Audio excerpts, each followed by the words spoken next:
And we're out. My wife sends me pictures of her float trip up in Wyoming, Saratoga, floating down a thing fishing. She a big fly fisher person? She fly fishes and fishes and Alaska fishes. So what's new? Hunts and she kills some poor animal about once a year. Mandalay Bay owners sue Vegas mass shooting victims to avoid liability. Wow. What? That's a fucking line. They sue the victim? Mandalay Bay owners sue victims of Las Vegas mass shooting. Wow. The corporate owners of the Mandalay Bay filed suit against the victims of last year's concert mass shooting, claiming it is no liability for the massacre, according to the published report. Why are they suing them? They took on more than 1,000 shooting victims in court, saying claims against the hotel giant must be dismissed. So they're suing them to dismiss their claim against them. That's fucking brilliant. Yeah, cold-hearted as I've ever heard. They don't give a shit. You know what kind of payout they'd be looking for in court? Yeah. How would it be Mandalay? Well, actually, after seeing that Security, they were told there were shots being fired. that fucking one video, The cops too. The cops just sat outside there. big time. So it Las wasn't, Vegas it Sheriff's wasn't Department. just their security people. Were there lawsuits filed against Mandalay? Oh, fuck yeah. I would have sued the damn cops. You know what? After seeing that video a month ago, I understand it. They sat outside that door while that guy got off another fucking million shots. Yeah. They could have shut that fucking thing down. But it was the sheriff's department, not Mandalay Bay. Right. That's the way I heard it. Yeah. I agree. God, what happened to these cops being pussies, man? The worst is that guy at the school shooting. No, he was investigating. Yeah, he was going to lunch, man. He hopped in a golf cart and took off. That was incredible. He was investigating with the back He of was his head. investigating. It started with Columbine. Those guys didn't even go in. They just let that shit keep going for hours. What the hell is wrong Now, with what was that last one? That fucking thing went quick. It's like Was it Parkland? They were in and out. Cops were there like in 30 seconds or it's something. like the water. You just have too much gravity. So what's going on with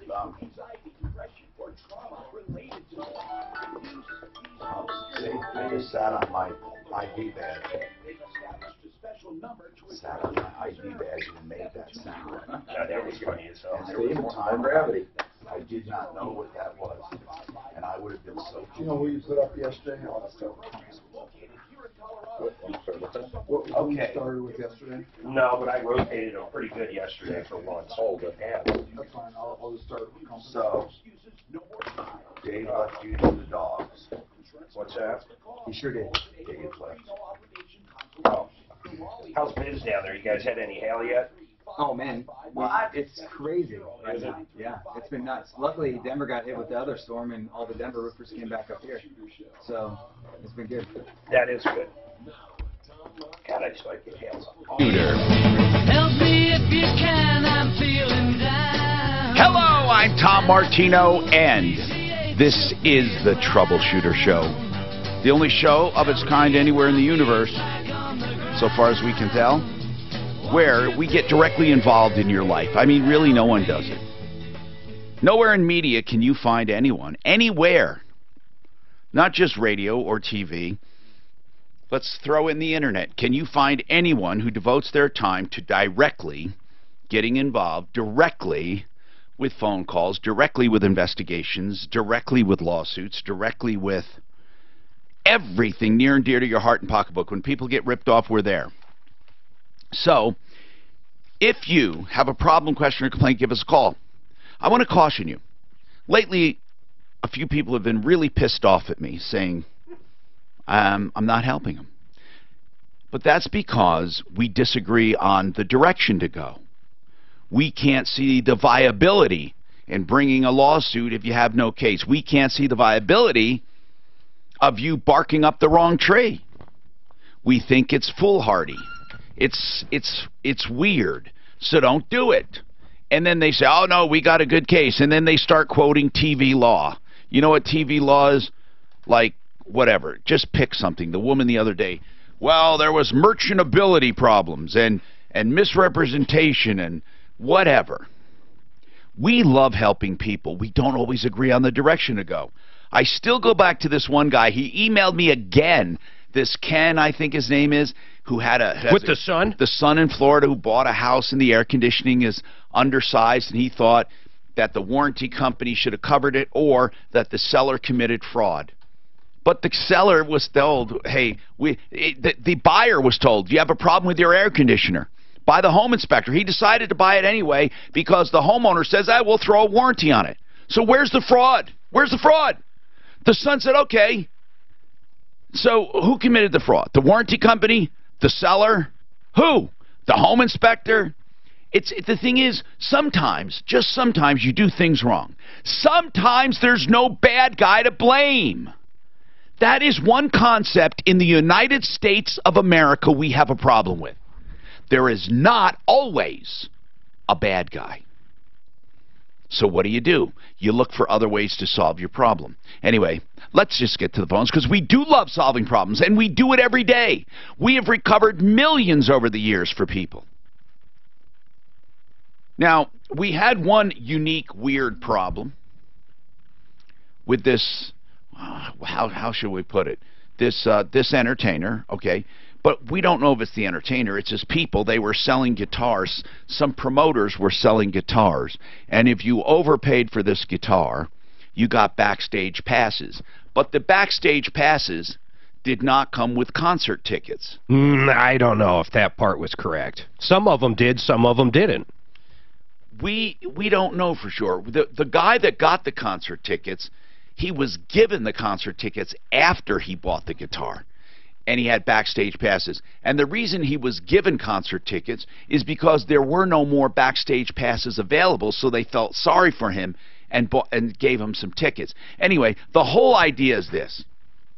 The Bonamasso people have been very unresponsive and downright nasty. They've been downright nasty. All we wanted to do is try to accommodate these two people who bought tickets for backstage along with a collector's guitar. Now, you would think Bonamasso would honor that, but his people say, no, the backstage passes are not available for that show. You have to pick another show. But he's not coming back to Denver for a year. And these people say, well, then you have to travel out of state. We thought that was unreasonable, especially because of this. Now, listen to this one fact. At the time they sold the guitars, at the time, there were no backstage passes available at the time. So the two backstage passes that were sold with the guitar were not even possible at the time they sold it. They do have something in there, though, that says subject to availability. It's subject to availability. So if I say I'm auctioning off tickets to a Rolling Stones concert, and it's already sold out with no hope of getting new tickets, and I say, subject to availability, what am I selling you? Nothing. You're getting nothing. This is the part we have a problem with. How do you sell something that's not available to begin with and then say it's subject to availability? You know already there's nothing available, so you're selling something they can't use. Okay, you're going to win a car subject to limitations. Some restrictions apply. Oh, the restriction is we're not registering it in your name and you can't drive it. Other than that, you won the car. When you see it go by, you can say, there's my car. But you can't drive it, and we're not registering it in your name. To me, the buck stops. Some restrictions apply. The buck stops with the artist. There's people in the office that want to give an artist the break because he's the real special artist. To me, these are his people, and he needs to get his ass together. Well, I don't know. Excuse me. I'm sorry. I picked up 4 by mistake. Make sure they don't hang up. Leonard. Yes. You were the consumer that bought the guitar. Yes, ma'am. We raised hell with these Bonamasso people. I don't know if it made any difference. It did make a difference. What? I just received a phone call from their CEO at JNR Adventures. Yeah. And he's going to offer me my main gate tickets and tickets to the show. That is Whoa! awesome. Unbelievable. You know what? I think that was Daphne. She got to the people. It always is, Tom. Daphne's connection got to the CEO of JR. But I told Daphne to call, so. Yeah, right. No, Daphne did that. She's a bird dogger. She's a pit bull, and she did it. So, Leonard, you really got a phone call, and what did they say? Let's savor this. This is wonderful. He said, he asked me my name. I told him. He said, you sent us a letter regarding your mean dates and all this and that. And I said, yes, that's me. And he said, okay, I managed to get you the mean date tickets and your tickets to the show. Email me, get me his email address. So I got to email him this evening when I get home from work. And Oh, that's great. So Okay. I wonder if Wayne got tickets, too. Now, Leonard was the first one to call us. Right. Wayne was the second. Leonard, thank you so much, brother. You can tell people it really works when you call. I will. Okay, bro. Thank you. And that's cool. Now, one other thing we might have to do, Suzanne, we may have to have Leonard come in one day as a common man and bring a guitar and play it. Okay. All right. So, Who was that weird kid you used to have in that would do that? He lived in a van down by the river. Was it Chase or Chase. Chad? Or Chase. Yeah. Where is Chase? He used to call me all the time, God, but he's- I think Mark might have Wait, offended him no. as usual. Hold on a second. I hope Chase didn't stop listening. He was a fabulous guitar player. Fabulous. He was 303 no Kirk Hammett. 713 Talk 713-8255. I love starting off with good news like that. Man, that is so cool. Hey, Marlene, what's happening with you? Yes. What's going well, on? I have a situation, and I'm hoping you can help me out. What's going on with you? I have a bridge that we own the bridge, and it goes over a small ditch. So this is on your property. Yes, it is my property. A bridge over a ditch. Yes. All on your property. How Yes. old is that bridge? Shoot, you're going to ask me that? I don't know. Curious. I was can't curious. answer Is that. it a wood bridge? A what kind of bridge? Wood? Wooden? Well, it's wood and cement. Okay. So anyway, what's the problem? Well, the city of our Northland wants to take it out. Is it They own the water that runs under our bridge. Oh, so they own the ditch. Yes. How do they want you to get across the ditch? They don't. They won't give me a reason. They say I have to ask my neighbors if I can drive over their property. So, what, are you saying it landlocks you? Yes. Yes. So hold on. How long you been in that property? Okay, the house was built in 1927. We've been here 15 years. And when you got there, was the bridge there? Yes. And after all these years, more than 100 years, the city of Northland says we're vacating it, and you can't use it. That's correct. And do you have an easement through any of the other lots? No, I kind of checked into that, but it's costing way too much money. No, I'm asking if there's an easement. I'm not asking how much it cost. I'm not asking anything else. I'm asking, is there a legal easement anywhere that you can drive on? Not physically drive on, legally. No. So an easement does not exist for your lot. It is totally landlocked. Correct. So 15 years ago when you bought it, there was no way to get to your property except that bridge. Correct. I don't believe you. I don't. I think you're mistaken because the city can't do that to you. Well, the city isn't.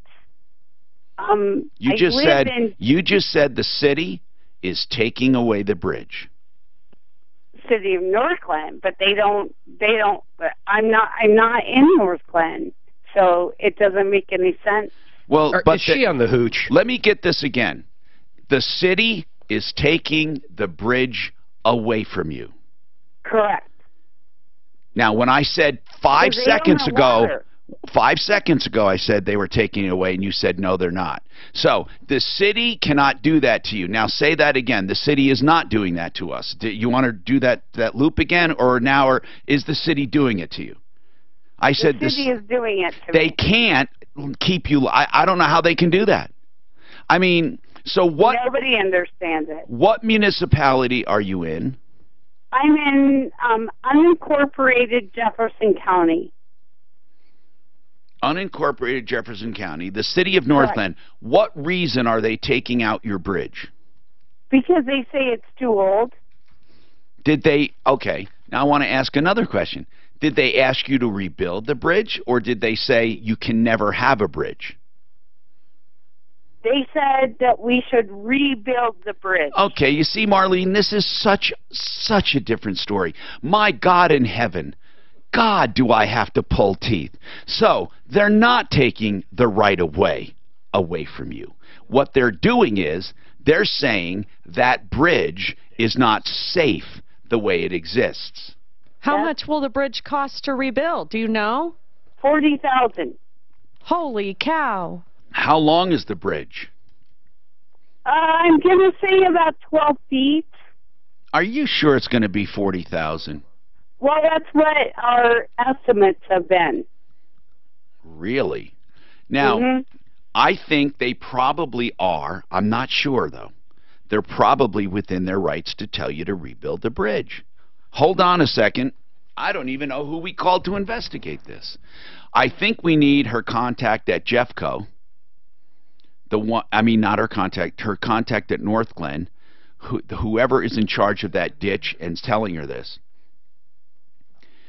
303-713-TALK. And if anyone else has access to that bridge or uses it, like North Glen, they should pay for it too. Our number is 303-713-8255. Wow, this is terrible.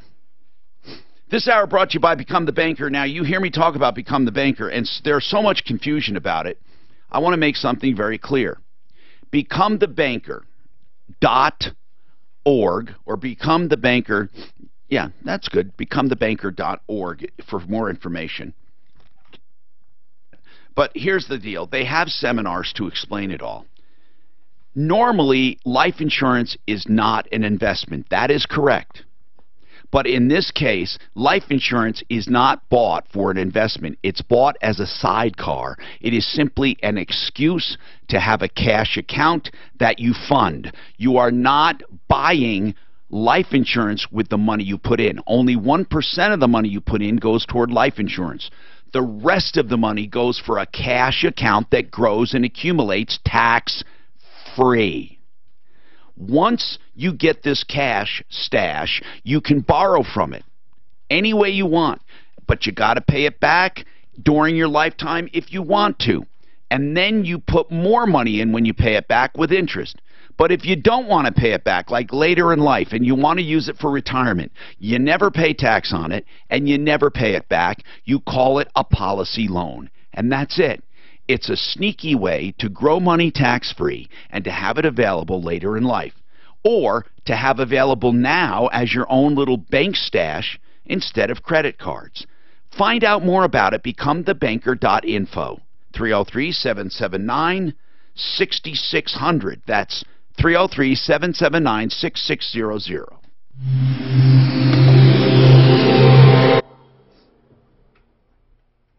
Now, one way that could cost a lot of money, if that's got water going through there all the time, now they're going to have to build that bridge, they're going to have to bank up the water or do something or have it go around it. I'd like to see a picture of it, honestly.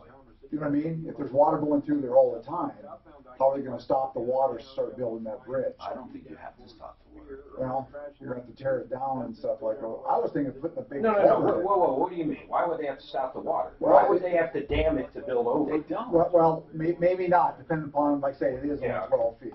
He is an engineer. But if they could do a big culvert bridge, I can't believe that would be. I can't believe you can't buy a 15-foot bridge, almost like you buy a steel building. You just buy the fucking bridge and lay wood on top of it. I mean, honestly, I can't imagine 40 grand. That's what I'd do. I'd call a steel building company and figure out 2 big rafters, and then you fucking put your decking on it. Unless the county's saying, I wonder if the county's saying police and fire need to be able to get there. She didn't, anyway, she didn't sound like anyone else was using it. But you know what a culvert bridge is, right? You get a 12-foot diameter That's exactly right. culvert, That's what most of them do.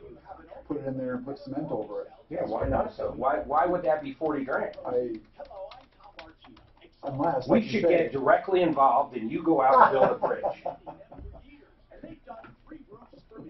There's an old joke. Where was it going? Fuck, this is a good deal on this Keurig. What Keurig? The Keurig Elite, Amazon Prime Day today. It's usually $200. I got a half price. There's a joke a friend used to say, if you build a bridge, they call you bridge. No, I'm talking about, I was going to maybe get it for the RV. We have one in there, and it fucking fell over, and Suzanne's thinking it broke, but I still got the box for it, and thank God I shop at Costco. I can take it back in pieces, and they'll give me my fucking money back. Okay, see, my refrigerator went out in the hangar, so you're telling me they'll give me a new one? Did you buy it at Costco? Absolutely. Well, it depends on the warranty, though. They're that. No, that's not correct. Costco won't even ask a question. You're a troublemaker. Costco won't even ask a question. They're coming down on that a lot harder. I'm telling you, Costco won't even ask a question if he brings it in. Okay. Is it a kid's college size, a dorm size, or is it a Big Daddy? How big is it? Hola, Mr. Polo. Hold on a second. Let me respond to Jeremy. Who's Jeremy?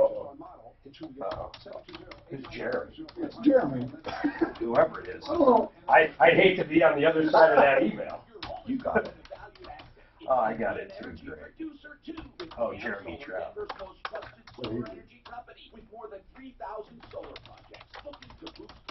Protect yourself from rising utility rates. Get your free solar guide packed with tips and solar information at GoCamSolar.com. What was the backstory? It's a fucking outrageous backstory. That's funny as hell. Is it? 720-449-2935.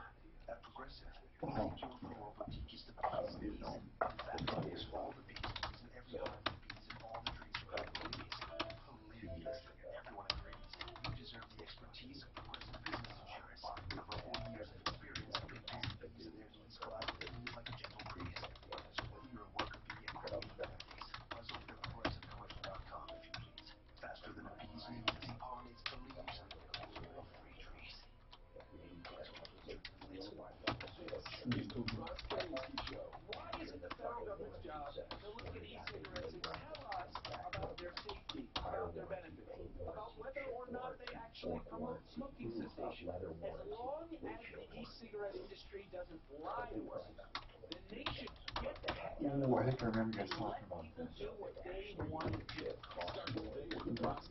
He could have. You just drove on and you didn't know what was there. Yeah. So.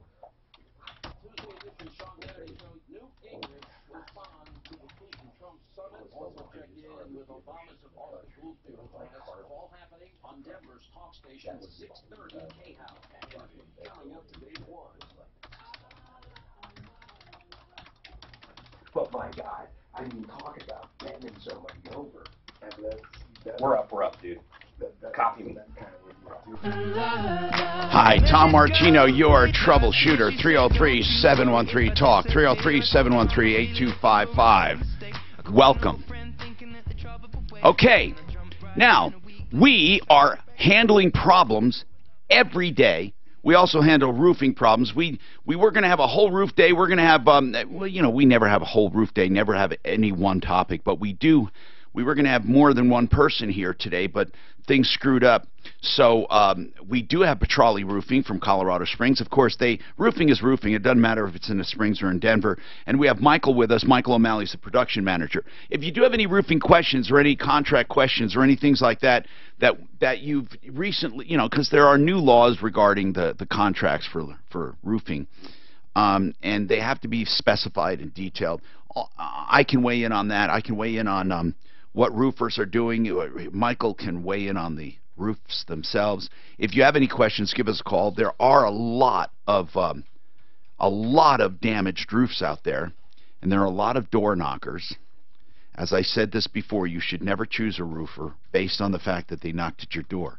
That doesn't mean they're bad. It means you should not use that as your sole source of information for hiring them. What do you think if, for example, your neighbor's using them and they come over and knock on your door? I don't care who knocks on your door. Yeah, I don't like it. The same rules apply. When they knock on your door, you say, thank you very, very much for knocking on my door. Here, give me your information, and I will put it alongside all my other research and choose accordingly. The deciding factor is not that you knocked at the door. That's all I'm saying. That cannot be the deciding factor, because there is no filter on who knocks on your door. Scumbags knock at your door. Good people knock at your door. I will tell you this. Of all roof problems, listen carefully to what I'm saying. Of all roof problems, 95% of them happen when someone knocked at the door. Now, that doesn't mean everyone who knocks at the door is bad, but hear what I just said. Of all roof problems, if you take all of them and put them in a pile, 95% of them started out with a knock at the door. That means you have a way, way bigger chance of being ripped off with a knock at the door when they solicit you instead of you soliciting them. Steve, what's going on with you, Steve? How you doing, Tom? What's happening? Hey, I had two solar companies quote me on a system. Was Cam Solar one of them? It was not. Okay, they're the company that we have found to, the reason we look for solar companies. Okay, we looked and looked and looked and looked and looked. We've been ripped off by solar companies. That's why we look really hard. And we found Cam Solar out of Texas. They have 3,000 systems there. They're new here. However, they're not new. And I'm not saying they're the only good company, but I just wanted to see if they were one of them. And I would suggest if you got two, get another one. So anyway, tell me about these two. Okay, so one quoted me for a 5,500 kilowatt system for annually. The other one quoted me 8,000. So there's a bit of discrepancy. Well, the 8,000 is more accurate. I believe 8 to 9,000 is the average home. Okay. I think it is. Isn't that what they said? 8 to 9,000. Anyway, go ahead. And the reason being is that in California, I heard if you put like a system that produces too much, they actually start charging you for generating too much energy. Well, not here. They don't. Here it's sold back to the grid. Correct, but I think they could. I think utilities kind of work in lockstep. That in the future, hey, they might change their policy. Oh, I don't think they would. There would be. There would be. Can you imagine? Can you imagine the rebellion if they tried to charge you for power you're providing them? I don't think it'd be unheard of. I think it would be unheard of. I absolutely think it would. I'm telling you, I think it would be unheard of. It doesn't make sense. So I think, by the way, 8,000 kilowatts is right around right as far as a consumption, maybe even 9 to 10. But go ahead. What were you going to say? Okay. Well, that was kind of the point. Was like, would it be better to get a smaller system and pay just a little bit to the utilities, or get a system that's almost 100% well, you're not efficient? The 8,000. You're not selling anything back. Very little, if any. Well, yeah, with a 5,500, I would be buying a little bit. Sure. How much are the systems comparatively? And they were both for the 5,500. It was 16,000. For the 8,000, it was 26. But when I asked the guy to do a 5,500 system, they came out in the same price range. Well, okay. Okay. You said it was You said it was 16 grand for 55 kilowatts. 5,500. 55,000. That's 5,500. Okay, 5,500 kilowatts. Correct. You mean 5,500 kilowatts? Let me think of this. 5,500 kilowatts is 50. If you put 3 zeros after it, right? Correct. So that's 5 million. Wait, I'm just trying to figure out. Kilowatts is 1,000 watts. Yes, I'm not a scientist either. No. Okay. Anyway, 5,500 is what. All I'm saying is this, okay? Per 100, if it's 5,500 kilowatts per kilowatt, per kilowatt, you should do the math. So do the math. If you take, for example, $16,000, and now is that 16 out of pocket or a total system? And then you get the rebate after that. So all Okay, so it's it's 16 grand, and then you then you divide it by 5,500. That's $2.90 per kilowatt. And then you said it went up to how much for the other one? It went up to 26 for the 8,000. That makes no sense to me at all. It just makes no sense to me. Because it went up to 325 per kilowatt. Why would that happen? There's more economies of scale. So unless there's a breaking point somewhere, in any case, here's the deal. Okay, I think that what you need to do is get a third estimate. I'm not saying you have to go with Cam Solar, but get a third estimate from them. What the heck? And then as far as tax credits and all that, you control all that, right? Yeah, you have to file it yourself. Right. They don't help you do that. And then one more question while you got the roofers. If you put a system on the house, does that affect, like, if the roof needs to be replaced in the future? Like, do they Michael, add more onto that? what happens with solar systems? Do you charge more? When you do a roof, do you charge more? Yeah, there's always the cost of detaching because you take the risk of and putting it back. Something so valuable. Absolutely. Yeah. And then sealing around them, right? Right, absolutely. So there is a charge, but doesn't insurance pay for that? Insurance will pay for the detach and reset of those systems, yeah. Okay. Now, here, if you go to gocamsolar.com, gocamsolar.com, put Troubleshooter on it. You can read about them at gocamsolar.com. But if you put / and then Troubleshooter, it'll be a form that you can fill out, and they'll get back to you in 20 minutes with an analysis of your lot and solar generation. Now, just so you know, they offer a 20-year performance guarantee and 20-year parts and labor warranty on all of the components. And that is, well, I'm not sure about the labor. I said parts and labor. I mean parts, bumper to bumper, I meant, on the parts. And that's for 20 years. And, of course, all of that's subject to any company being around, no matter who warranties anything. But GoCamSolar.com has been around a while. They're doing a great job. GoCamSolar.com/troubleshooter.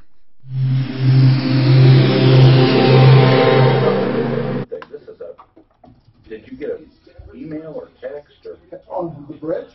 Yeah. Oh, I never got anything. Oh, I thought you knew. No. Well, I'm saying, the first thing you got to do is go to Jefferson County and see what they're. No, first thing I know is I need to get copies of the 3 felony charges she's charged with that she's facing on August 21st over this. Really, over this? Yeah. I'll bet you it's got to be a dilapidated old bridge. Well, why is she? I'm asking what. She said they're going to put me in jail for 12 months and fine me. Wait, back up. Is it a criminal case? No. Yeah. If it's not a criminal case, well, they arrested me and they arrested for the bridge. There's something more to it. There's way more to this. It's got to be dilapidated. She's been. Hey, we should go see it. She's been in court 3 times. That's where it's at. Let's go see it.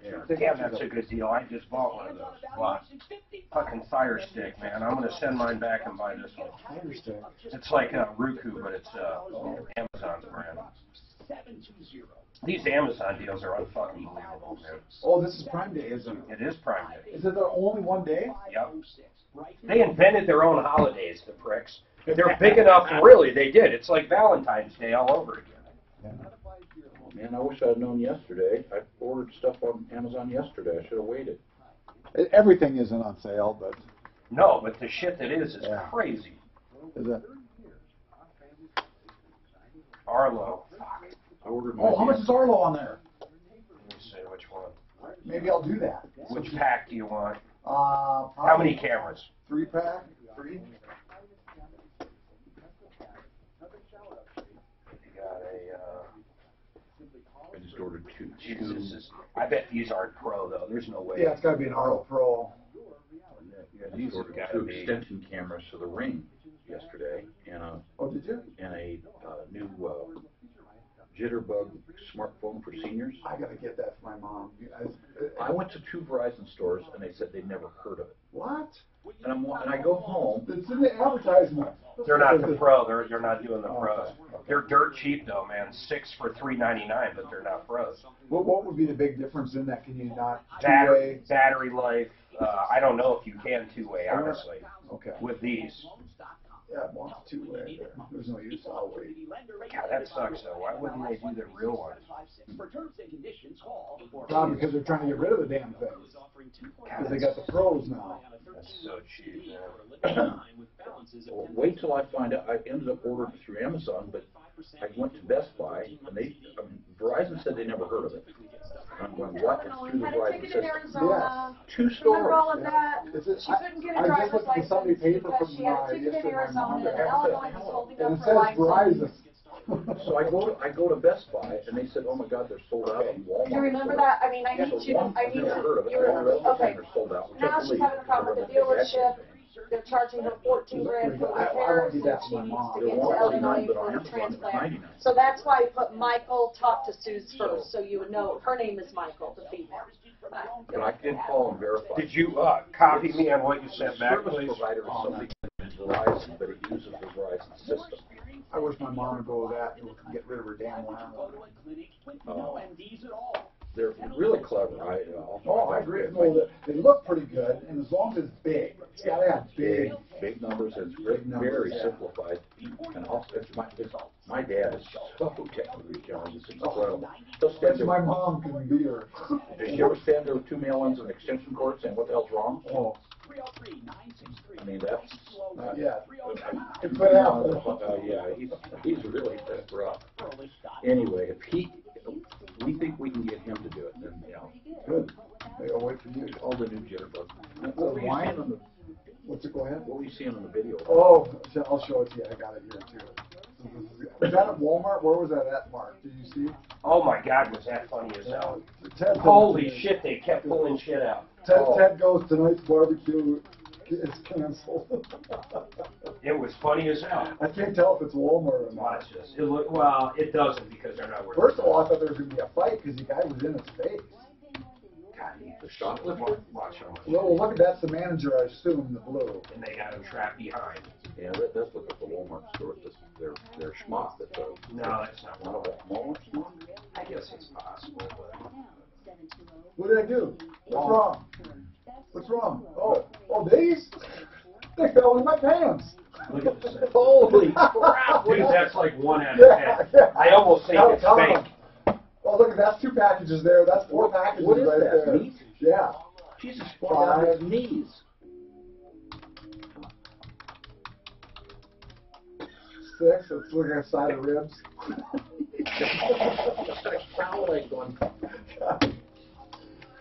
I'm looking at the big slab of bacon. Hi, Tom Martino, your troubleshooter. 303-713-TALK, 713-8255. Welcome to the show. You know, Plumline Services is offering half off air conditioning right now if you buy a qualifying Carrier furnace. It's a real deal. PlumlineServices.com. They go the extra mile. They offer 100% satisfaction guarantee. That's just the way it is. If you're not happy, you tell them, and they'll make you happy, or you don't pay. And that's the bottom line. PlumlineServices.com, Plumline Services. And what's good about Plumline Services is this offer. They're not marking up one to give it to you. They are truly giving you half off. And all you have to do is call and make an appointment, and they'll show it to you. So if you're told you need anything like a major system overhaul of a furnace or an air conditioner, consider this offer. In fact, they'll give a free second opinion. 303-586-1086. 303-586-1086, PlumlineServices.com. Okay, now, Linda's got a comment on that bridge over a ditch, and the woman who called said it's going to cost her $40,000. And we're trying to figure out from the county what they need from her or from North Glen and why they asked her to rebuild it. Go ahead, Linda. Yes. I live in Boulder County. In 1996, we were building on a piece of property that the only way to access it was across an irrigation ditch. Yes. And it was about 12 feet long, and we were required to put a bridge in that would carry 33 ton, which would carry be like a fire truck, a fire truck, or with water. How much did it cost you? A garbage truck, and at that time, I recall it costing about $28,000. And how long ago was that?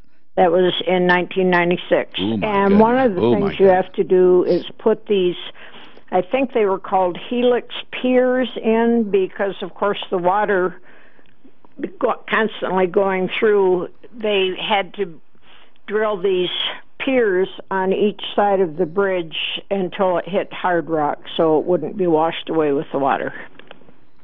Wow. Oh, wow. So it could be a very expensive thing. And, you know, that's the breaks. If you live in a place and you need to do that, but if it's access she's giving to other people. What do you think they'd ultimately do if she doesn't have the 40 grand, can't do it? Do they make it so she can't live in her house? It would be a tax assessment, I think. No, you know, I mean, not a lot assessment, I think. Like mowing weeds. I mean, I don't know. I think the ditch authority could probably, if it is a ditch authority, and I think it is, I think they can assess a fee. I don't know. Can they condemn the house? No, not really. I don't think. I think, though, they can. They're going to get paid one way or the other. They can put a lien on the house. Yeah. So I think that she could end up losing her home, yes. The long and short of it is that I think they would come up with a solution and back charge her, just like I say, like mowing weeds. I mean, they'll go and mow the weeds whether you do it or not. They'll put the sidewalk down whether you'll pay your share or not. Do you remember there was a woman in Florida who needed to get cross-country to Illinois, I believe? Or Illinois, right. She needed to get to Illinois for a Yes. transplant. She lived in Florida. And she needed to get to Illinois for a transplant. She called us up from Jacksonville. Right. She said she couldn't get to Illinois because her Arizona driver's license was confiscated by the state of Idaho or Indiana. And it was because of a ticket. Where, Tom? Do you remember? And the ticket was somewhere else. Like California or Right. something. So she got a ticket in California with an Arizona driver's license, which was confiscated in Indiana while she was trying to get to Illinois. And she lives in Florida. So, believe it or not, honest to God, we got that solved. And I think Daff did that one, didn't she? Tracked down the license and got her a license. It's a miracle. It's a freaking miracle. Now, here's a woman in Jacksonville, Florida, that we were able to help, and she's calling us again. Michael. Yes. Could you believe we got your license back? No, it was a shock. I woke up that morning and I got all kinds of phone calls. Right at 9 o'clock, the phone started ringing, and everybody said, "You can come and get your license now. You can come and get your license." So, and you thought it was a miracle. Well, then something else happened, Michael. It seems like you have a dark cloud over you. Well, yeah, I'm ill, and I'm trying to do the best I can alone. I don't have anyone helping me. I'm a widow. My children have no interest in helping me now because they have their own lives. And I try to do things on my own. And with the pain that I have to deal with, I have a hard time. So I go out, I take my money. The guy said it'll take $800 down. I put down on a card that I saw that I could fit my artwork and my things in. And I changed my going to Illinois to try to do it locally because I thought it was getting too late and my energy is running lower. So it's a Tampa transplant. Yeah, well, we're getting way too much story and not enough detail. So I need to know, what do you need help with? What do you need help with? They gave me a car, and I put... Who gave you a car? But I went to a car dealership, Arlington Auto Exchange. I went in, I got a car, put my $800 down, I signed a contract for this car, and the moment, less than 15 minutes to stop working, and that was last Sunday. Okay, hold on. You went to buy a car alone, and you put $800 down. What kind of car? It was a 2006 Chrysler Pacifica. Okay, and what happened? It stopped.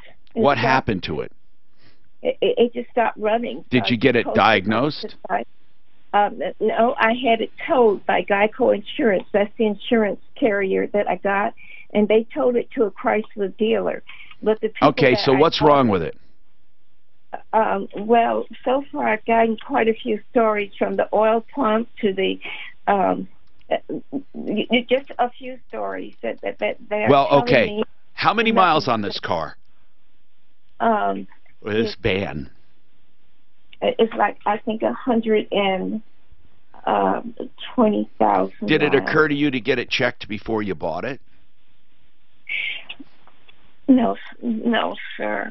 You just assumed it would be a good car? I assumed, and I thought. What made you think it? Seriously, what made you think it would be a great car? Well, it looked like it was well kept, and it was the size that I wanted. And I know I'm having an awful time with credit now. So all right. So how much is it going to cost to fix? Well, since I only had it for 15 minutes and it went bad on me, where I bought it from said that they were going to fix it, and the charges would be on them. Except it's been 2 weeks now. Okay. So we'll call them. Hold on. We'll call them. We'll see what we can do. Michael, you keep making mistakes, okay? I don't know what it is about people that just trust. How do you walk in and buy a car and not get it checked out? How do you do that? How does anybody do that? I don't understand it at all. I just don't. 303-713-TALK, 713-8255. It's a bad thing to do. So, you know, get it checked out.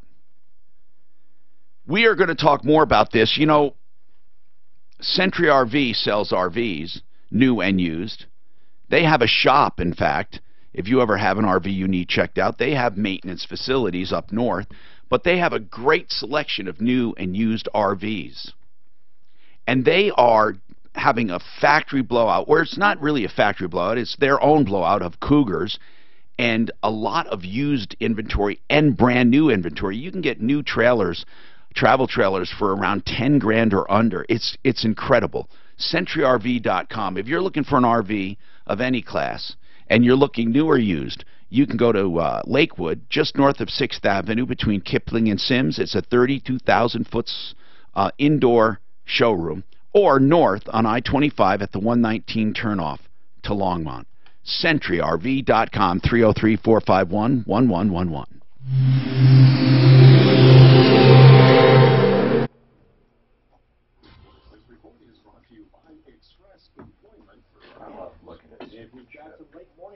What to buy? Yeah, just. I only want to buy stuff I need. I freaking hate buying stuff and not use them. That's what's nice about Amazon now. You can just ship it back. You don't even got to leave your house. Look at these silicone wedding rings. 3 wedding rings for $10. Why even wear one? What does it look like? Silicone. Like a rubber band. Why would anyone buy them? Because you get 3 for $10. No. They buy them so if you work out and do things like that, it doesn't catch like a regular wedding ring, you know. Or if you catch it on something, you know, it's not as bad. It's a big thing. You see a lot of people with them now. Silicon wedding bands. They're like a rubber wedding band, right? How stupid is that? Well, it's just to replace. It's not that they get married with it. It's just that they still have a wedding ring, but it's less likely to catch them on something. How about a 10-pack of? How about that there cleaver? I can get a cleaver. That's a cleaver. Man, if you go cut up someone, you need a cleaver like that. You can take their fingers off. Well, these silicon wedding bands don't look rubber. It's wholesale to you. These do. And you don't pay for Well, it doesn't look like a rubber band. It doesn't look very nice. No, there's some that look metal. Here's a pocket towel. Perfect for pocket pool. I should go on there. That cleaver, I might get that for free. What do you need a cleaver for? Hey, you never know. No questions. Hey, I got a story I can't tell in there. I'll tell you about it. What is this? Oh, it's a little knife sharp. Your kitchen, 303-386-5919. 303-386-5919. Artofgranite.net. How's he got so much shit? Tom's toothpaste. That's tough. Wow. Right there. Holy shit, it's called Tom's Toothpaste. Yeah, That's fucked up. They sell a bunch of stuff. It's really all natural, organic stuff. It tastes like hell. Look at this. This looks like some kind of fucking O.J. Simpson kit. You got a glove, comes with a shoe. Oh. If you need my help, please give me a call. That would be a great costume, OJ. Murders. Comes with your cleaver. What are those shoes, Rachi or something? A glove that doesn't fit, and a golf club. The glove that will shrink, automatically shrink. At American Financing, they offer custom loan programs, down payment assistance, Vintage round sunglasses. underwriting, meaning you can expect greater flexibility during the mortgage process. Now, they look at a variety of factors. See, these I get for Suzanne, and I can completely lie on how much they were. And if you're Completely. just shy of getting approved, their credit care team can Those are also $200. improve your credit, getting You you lost one step what? closer. What? Customized, competitive My rate God, is lady. one that's focused on your financial goals. Boy, those are nice looking. You think I'm made of money? 10-minute call to the salary-based mortgage consultants at American Financing. 303-695. I'm shocked how nice these look for the price. You know what they do? They put them in a nice box. What are you looking to buy? I just fucking buying shit. Did you get that stock, Tom? Yeah, you bought another 100K. It's a good company. Not only that, you know what company that is, don't you? That's Shell. That's Big Daddy, man.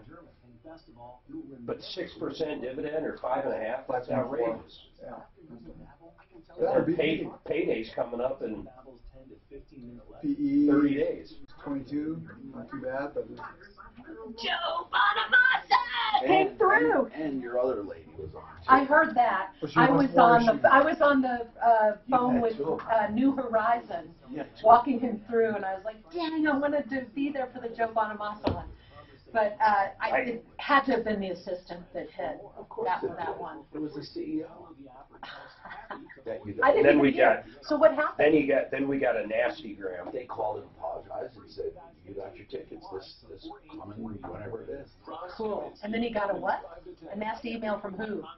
Oh, We're on What's it. her name? They're a big advertiser, JR. Did I make him mad? I am just glad I got that one handled. Oh wait, was that through iHeart? Right? you just, well, I mean, the way said you they didn't direct. like the way it was handled. I can See that? It's a bit. Daphne, call him. Jay and Call Art hung up Call. on us. They didn't answer anything. Damn it. Just call him. Hi, Tom Martino here. Welcome to the show. John Fuller is a personal injury attorney. Need I say more? If you're injured, call John Fuller. And you don't have to call him to hire him. You can call him with questions. He's happy to answer your questions because he knows if he answers enough questions for enough people, there will be a case that he needs to take. And he'll be honest with you. If it's a case worth taking, he'll tell you. If not, he can tell you what to do on your own. I love John Fuller for that reason. Straightforward, honest information whenever you're injured. Not a bunch of hype and crap. PersonalInjuryCO.com. That's his website. He's also on my referral list at referralist.com. Look for John Fuller. 303-597-4500. So, we had one question for roofers today. Will they pay insurance companies for the additional cost of solar on and off the roof? Of course they will. We have another question. Will they pay for decking?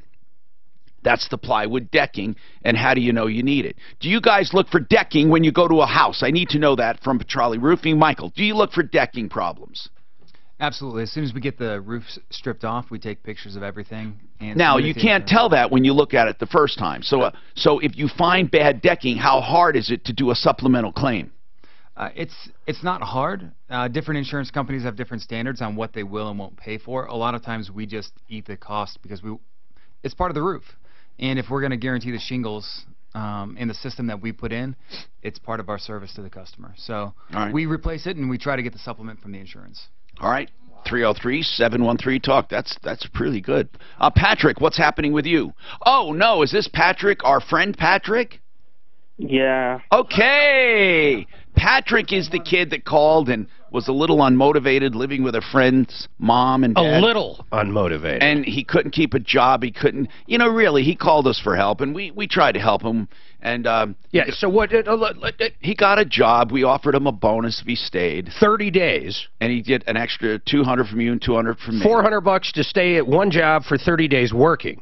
And he went out and bought a car, and the car was a screw job. Didn't we get him out of that? Yes. Yeah, we got him out of But that. what happened with the 30 days? And then he didn't keep the job. He got injured, hired an attorney, he wanted a workers' comp claim.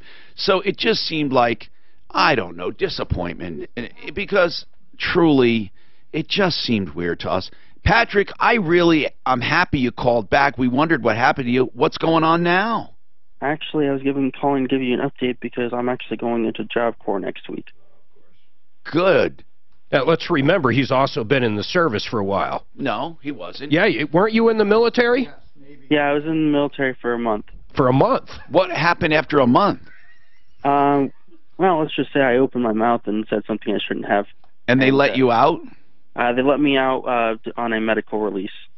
Oh, okay. Well, he is suffering from some depression there, Mark. Don't make fun of that. And then, okay, so then, what is Work Corps or Job Corps? Job Corps provides career training. They fly you out somewhere and they provide. How'd you get into that? That's cool. I actually did some research online and found it. Really? Yes, So, and it's through the Department of Labor. when where are you going to get trained? Clearfield, Utah. Where? Oh, it's local. It's in Utah. Oh, Utah. It's local to Utah. Oh, I didn't know what he said. Okay, in Utah. And so you're going to be training, and what are you going to get training for? Automotive mechanic. Automotive mechanic. Well, listen, that would get you. By the way, if you truly could do that, Michael, you could work. You could work. Patrick, you could work. He becomes ASC certified. I'll hand him $500. You got 1 year. Okay, now, you get $500 for that, plus we'll get you a job. We will get you a job. You stick around, all right? We got more coming up. That money is as safe as it would be in Fort Knox. Just get his information. It's even safer. In fact, that's like, it's safer than a bank inside of Fort Knox, is how safe that Hey, money when is. you made the bet, you didn't say working. You say, I did say working. No, you said, Whatever. I'll pull it up if you had a job. Yeah, you pull it up. You pull it up. I wonder how that whole workman's comp thing turned out. Probably not too well. Oh, we should ask. Yeah, they should have. That made me angry that he did that. So this kid got like tendonitis, whatever. Did he tell us So he wanted time off, and he went and got a lawyer, see if they take the case to get workman's comp over. Stop it. Yeah. So what's the company going to do? It's going to freaking, of course, they can't let you go for that. He worked for like a week and got tendonitis. It's like 2 weeks or 3 weeks. Unbelievable. He did work at Taco Bell, but then did not like working the fry machine or whatever the fuck's there, so he demanded that he become assistant manager, so they got rid of him. Well, he was looking for... He'd been climbing the ladder all week. He'd been climbing that corporate ladder for at least 3 days. The pricks wouldn't give him a... Want to get on the fry machine. He was holding out for management. He was getting burnt. The hot oil was burning him. He's been holding out for management since he was 18. He's 26. We need to get Michael back on. He's Uncle Eddie. Okay, what you got? Good update. Okay, good.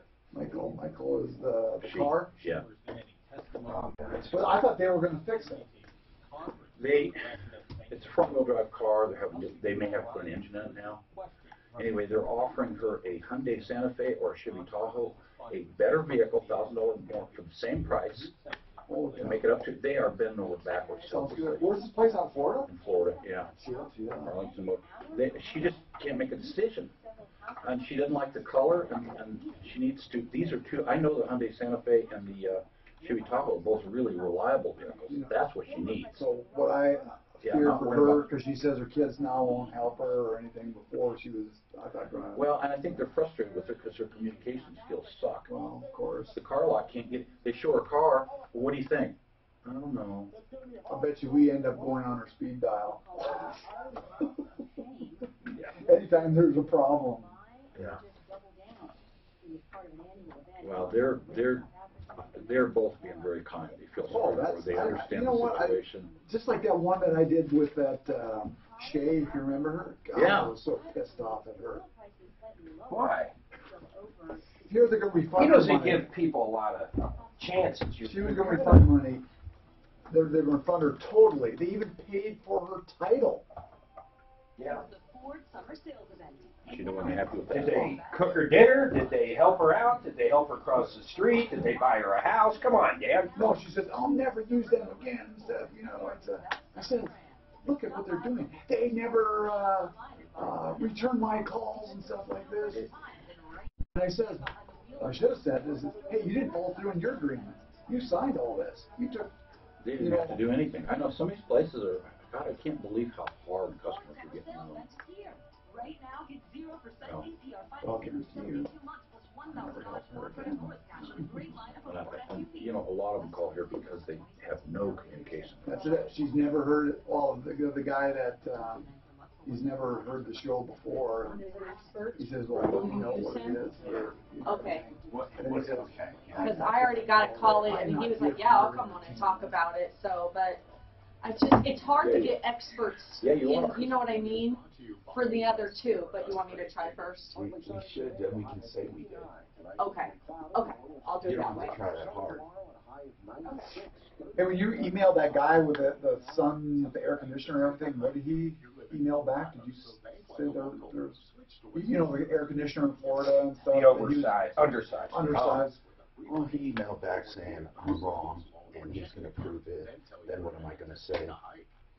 Yeah, that's a good question, though. What are you going to say? Why did you do that before then? Yeah. You're gonna prove it. He was what? You know, his son was a master sergeant. Why the hell wasn't he keeping master sergeant? So I'm sure he's got close to 20 years in the service. Why didn't he take care of it? Why is he having his dad take care of it? Well, his dad feels bad about it, I guess. He's a master sergeant. That's the second highest enlisted you can go. You mean What's the highest? enlisted can't go higher? Master gunnery sergeant. Wait a You minute. go higher. So as enlisted. Yeah, without college. Without college. But then once you're enlisted, can't you take college and go Yes. higher? Yeah, sure. But without That's it, the that's highest the highest enlisted. you can go. He can't go through OCS? No. Yes, you can. Well, at that age, I'm sure they wouldn't put him through Oh. OCS. Okay. But he could become a warrant officer. That's the second one, which is different than a regular officer. But that's high. Are they allowed in the officers' club? NCO club. Not in the officers club, the NCO club. National or non-commissioned officers club. When I was going through OCS, I had Oh, you went through OCS? yeah, I had some master sergeants going through, but just because the retirement was more significant for officers, and so it was more beneficial for them to retire as a captain with 30 years in the Army than a master sergeant or a sergeant major. You mean money? Yeah, right, because you get a bigger percentage. They allowed them? What age were they when they went through You can get a OCS? waiver depending on whether you still meet the physical requirements. But Is OCS different than officer training? OCS is Officer Candidate School, so it's the path from enlisted to Oh, officer. from enlisted to that. But you go through, then, only so when you're you not go through enlisted. college. If you go through officer training, I mean, if Yeah. you go through like a military academy or, what's the other kind? ROTC. ROTC, yeah. That's different. Right. Yeah. So ROTC will directly commission you from civilian to officer. Military academy, you go. A lot of times after military academy, you still go through OCS. Oh, really? Just for You're not considered enlisted though, are you? No, you're not. Second lieutenant or? Yeah, you come out as a second lieutenant. Right. I've got a couple that went through the Air Force Academy. If you're a master sergeant, I would say that is a pay drop right there. Well, Pay initially, drop to second lieutenant. yeah, you'll take an initial pay hit, but your retirement ends up being more significant in the end.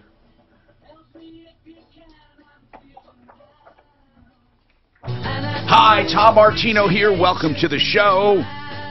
This show brought to you by this hour, brought to you by Stem Cell Therapy through Centeno Schultz, one of the true stem cell clinics. Unfortunately, it is such a market of rip-offs that you have to be careful. The way you be careful is call doctors, MDs, to begin with. Then the ones that use in-office extraction, they take the stem cells from you and redeliver them with imagery.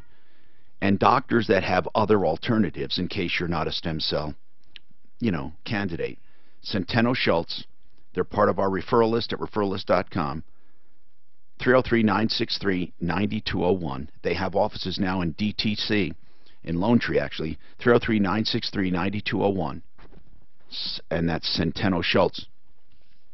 I'm a consumer advocate, and we actually have a great record today, man. We have been solving problems, and we have our deputies working on and off the air. And we do a lot of crazy stuff, and we help for example, we just found out last hour this guy was looking for backstage passes at a concert. I don't want to rub it in, so I just see he was looking for him, having a hard time with the promoter.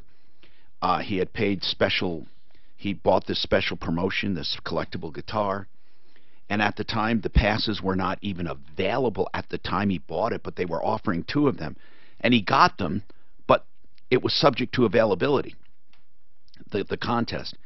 But how do you have subject to availability if it's not available at the time you have the contest?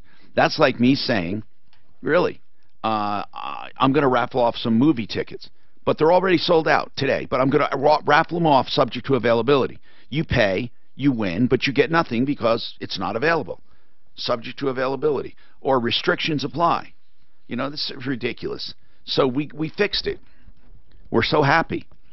And then Michael had an impossible problem. She had a license from Arizona, and because of a ticket in California, the license was taken away in Indiana, and she needed to get to Illinois, and she lives in Jacksonville. How the hell do you get all that screwed up? We were able to do it. Through Deputy Daff, she was able to do that, get cut all through that red tape, and then she calls about a car problem now. She went and bought a car, or a Pacifica, a van, put a lot of money down, and now it's a piece of crap. She can't drive it. She never had it checked out. She bought it as is, and she just wants to get it fixed. So, Michael, hold on. We made some phone calls. Deputy Clint, what did you find out? First of all, I was really surprised. Sean and Steve at Arlington Motors down there are bending over backwards to help her. The van... Even though it was used as is. Even though it was used as is, they're going to make this right, and actually going to make it better than right. The van needs an engine, and they're not going to fool around. It's going to take too long to get one. So they want to swap her into a couple different cars, and they're trying to find the most reliable thing that they have. And they've offered her a Hyundai Santa Fe and a Chevy Tahoe. With similar or less miles. Michael, I think that's the direction to go. I'm not sure why you weren't agreeable. Well, the cars they showed me, they were older. They were 2 years older, 2004, and they smell really bad with oil. Since my sensitivity to gas and oil and chemicals with lupus, it made me sick right away. And so it was dirty. Michael, it was not if we can have that, if you can have one of them checked out, Uh-huh. You should take this offer. Okay. You should first have it checked out, though. Right. And we're going to try to get a place that can check it out. But, Michael, you have to stop, like, doing things on impulse and doing things out of trust. You got to stop. Yeah. The time to be skeptical is not now. It's too late. Now's the time to try to take a deal. That doesn't mean you take any deal, but we got to do something. And that Pacifica, even if it's 2 years newer, what difference does it make? It needs an engine. Did those other ones look good? No. Did they look shoddy, terrible, what? Yes, they did. They look shoddy, terrible, very used.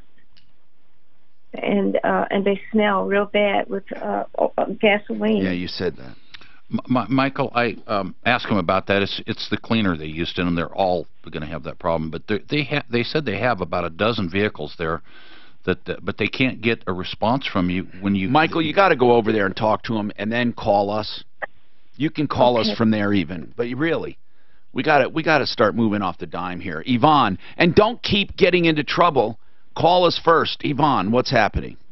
Well, I just wanted to comment on the caller that you just got off the phone talking with. Yes. Because I had the same situation. I bought a Nissan Rogue in 2016, and my mother helped me find the vehicle. It was a used car dealership off of west.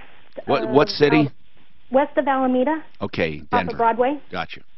And I wish I could. I looked for the card because I wanted to give a shout out to them, but I couldn't find it. I didn't want to spend too much time looking for it. But anyways, same thing, because I talked to the woman. I did not get the card checked out because I trusted her. And unbeknownst, I was going to take it to one of your referrals, the AAA transmission auto and repair, whatever, the long one, the one that has the long name.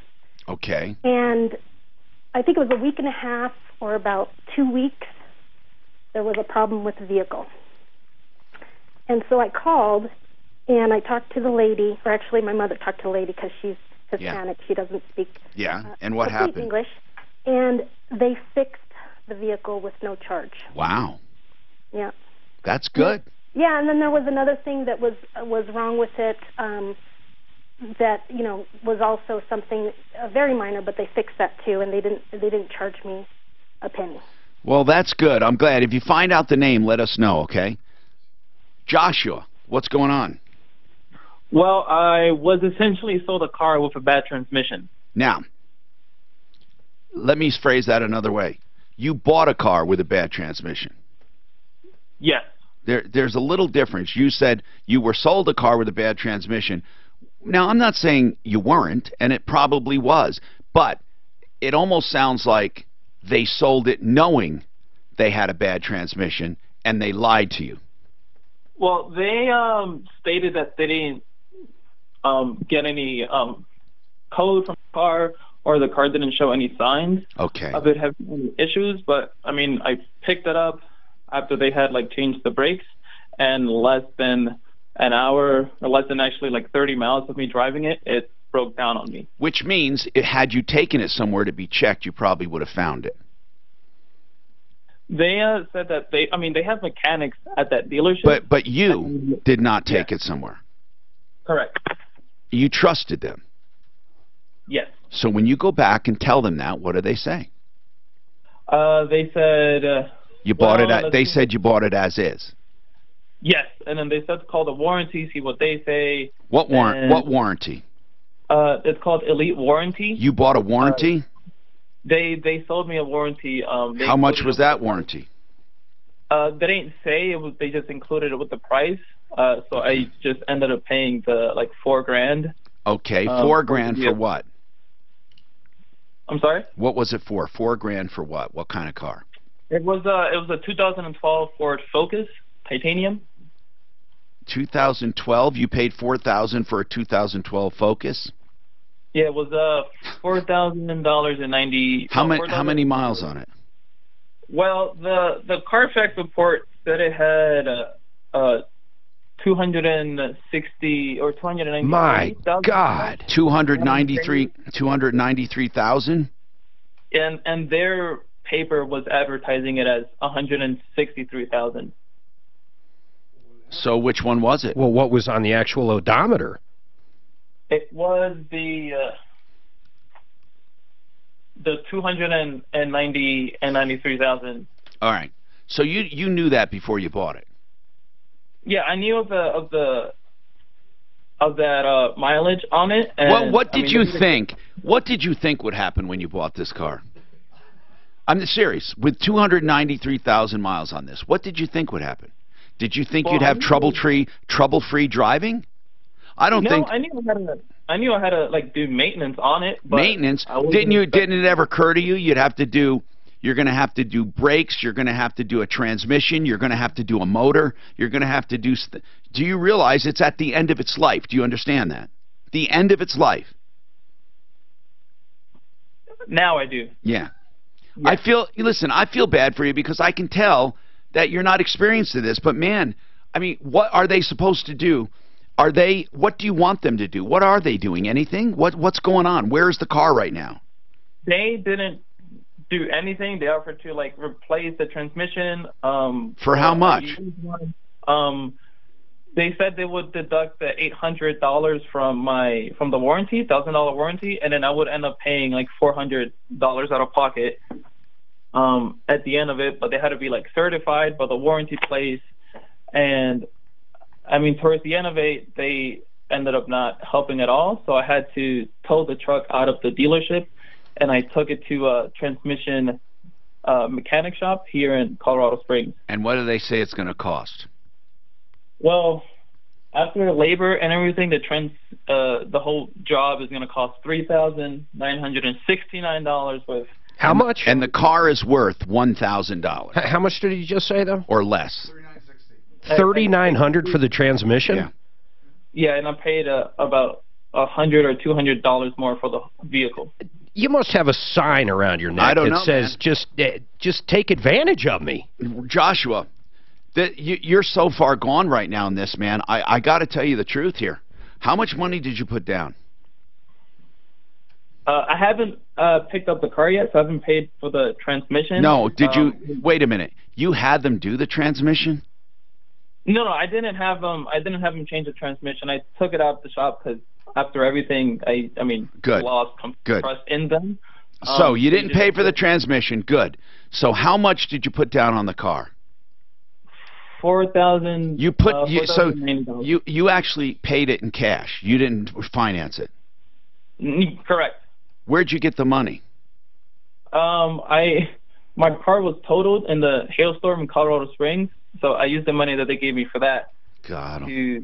He's got so much into this. He blew it. Man. If he gets it up to Jeff Vick, though, there's no way that transmission's going to be more than, say, $1,500 to $2,000. I mean, what do you do at this point? He's so stuck. You have to put a transmission in there. He has nothing to drive. What condition is this car in? I mean, right now, I'm not driving the car. It's bad. It's in a mechanic shop, the Best Western Transmission here in Colorado Springs. Yeah, but don't get it done. You can't spend $4,000 on a transmission. You understand that, right? Yeah. I mean, at this point, I tried calling the. We're going to get a cost on what it should be. Listen, man, you need to bail yourself out any way you can. Had you financed this, I would have told you to park it at the dealer and claim bankruptcy, and I'm not kidding. But right now, you're screwed, man. You already paid for this car. You got to get it fixed somehow. But you're screwed. You really, really are, man. That you didn't do any. You should have taken that somewhere to be fixed. I mean, to be looked at before you bought it. Hold on a second, man. What's the name of this dealer you bought it from? Fifth Gear Motors. Fifth Gear Motors. Just one of these pot lots. You know, this sucks. God almighty. I swear to God, it's people that bury themselves in a grave. They cover themselves up with dirt. They put a headstone on it. Then they say, resurrect me. It's downright, it's scary.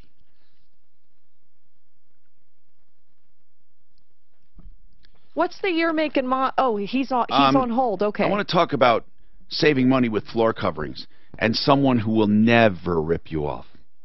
Even if you let him, he wouldn't do it. If you said, rip me off, I want to pay anything I can, you'll still save money at Simply Floors, Inc.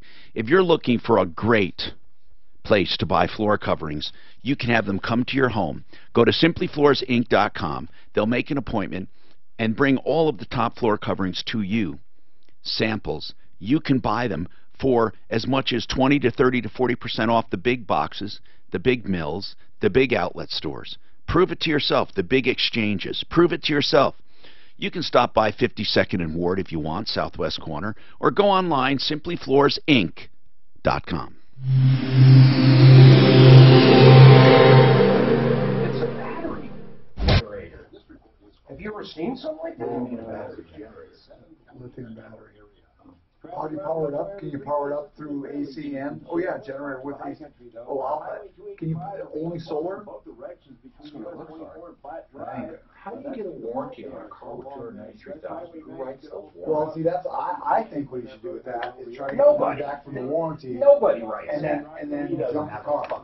The guy told him to give me $800. That was just they take money for that. They just stole the money from him. There is no warranty. They made up a warranty. They said we're going to sell you the blah blah blah warranty. They're into that car for $500 or $600. If that. They charge them $4,000. And then they charge them $800 for a fake warranty. Well, they said they would give that back as far as on the repair. That lady I got on that one that They wrote hers at 193, but they said that it only goes to 200,000. Yeah, but the mortgage is not going to cover anything. No, it's not going to cover anything. Yeah, well, I was just trying to figure out if you really had a warranty. I think you're right. But is it 293? That's the most I've ever heard someone buy a. I can't believe any Ford without a diesel engine is still running with that mileage. So he called it a truck, but it's a car. Yeah, I caught that too. I can tell you're slow.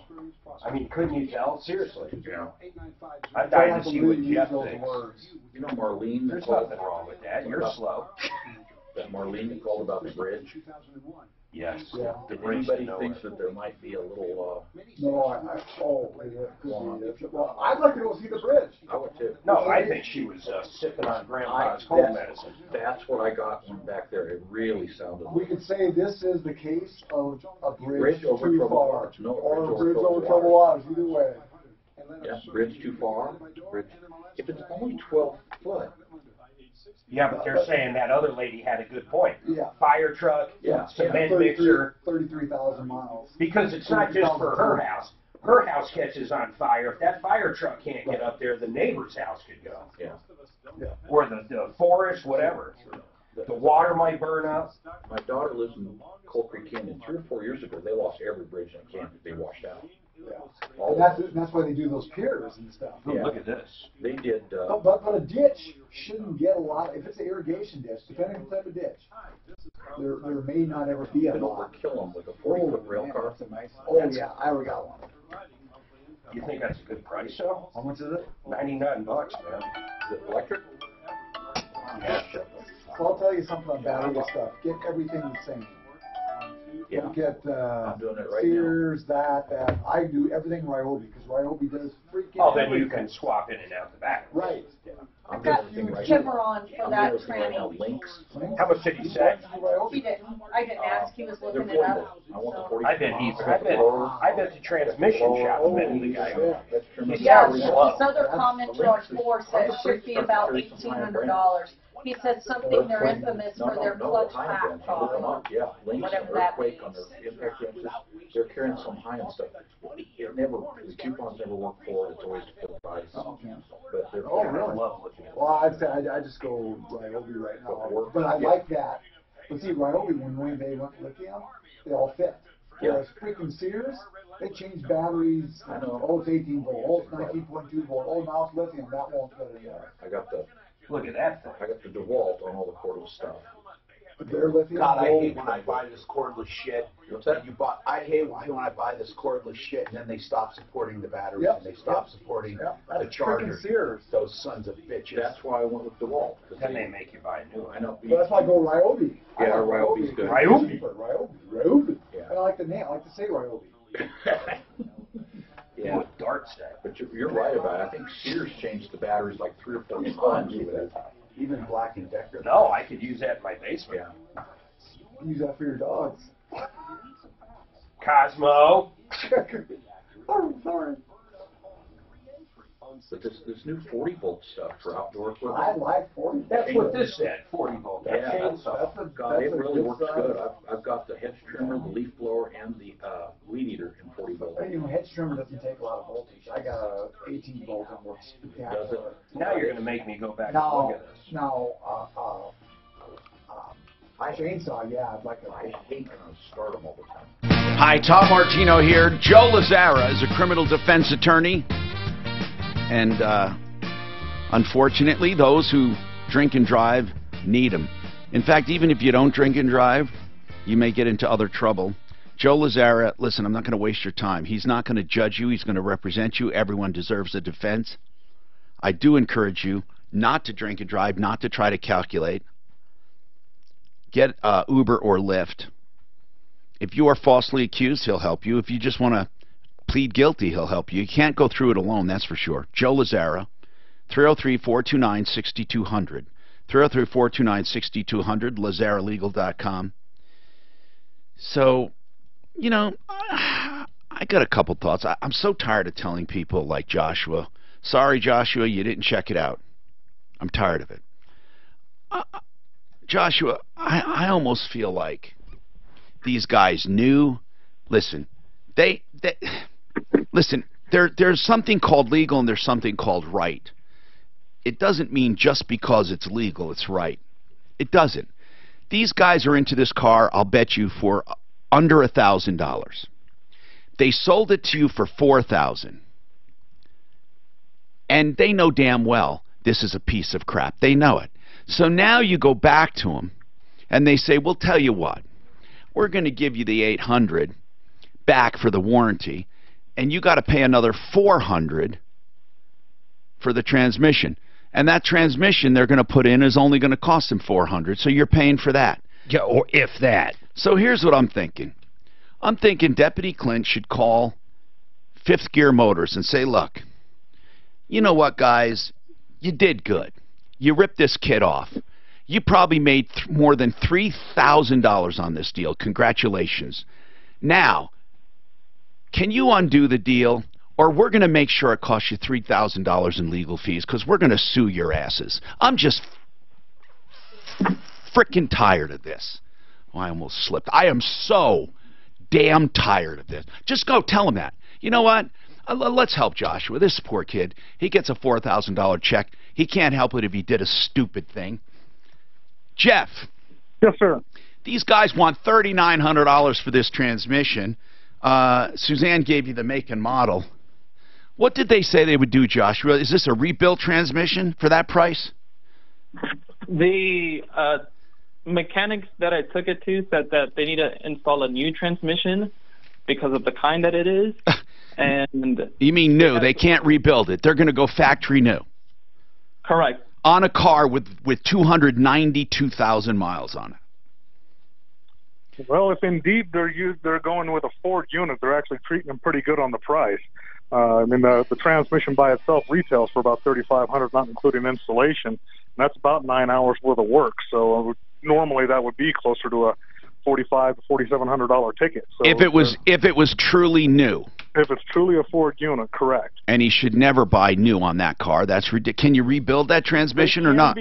Yeah, they can be rebuilt. I mean, it's about 16 hours worth of work, and then just depends on what the component list is. So about how much would that cost roughly? Yeah, you know, I mean, you probably have a starting point roughly around $2,300 to $2,400. Oh my God! From there. But the other thing is too is to check it out.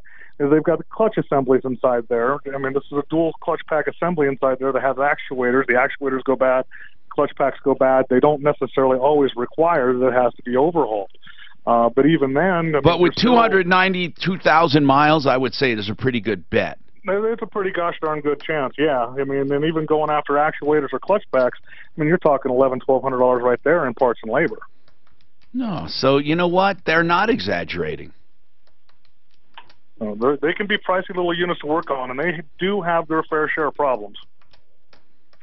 Oh, man. I wonder what a used transmission, if you can find one on this car, Ford Focus.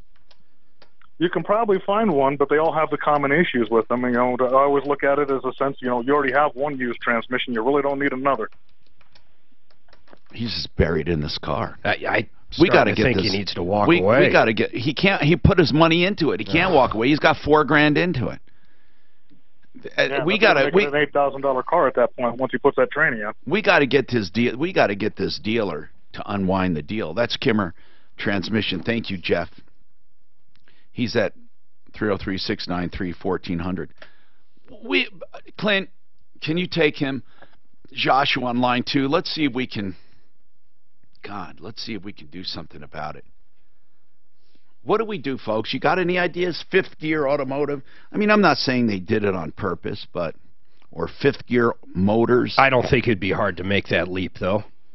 How do you sell a car with 294 or 293,000 miles to this kid? I mean, first of all, why did you buy it? Joshua, you got to look in the mirror for some of this. Man. Kathy, what's happening? Hi, Kathy. Hi, Tom. I'm hoping we can help you. We're starting to get frustrated a little. What's happening? Well, I started getting collection letters in May from a company in Longmont, and I let the first one go because the name on the letter, the first name, is not correct. So I got one in June, and I called them, and the guy said, okay, I'll remove it. Well, I got a threat from an attorney that they're going to sue me, and so I called them. Is it a bill you recognize? No. How much is it? Children. It's roughly around. It's several payments adding up to about $1,700. And it's for Children's Hospital, you were going to say? It's Children's Hospital and one for University Hospital. And you never had any sick kids? My youngest child is 35. I probably haven't been to Children's Hospital for about 30 years. Okay. So it's not you.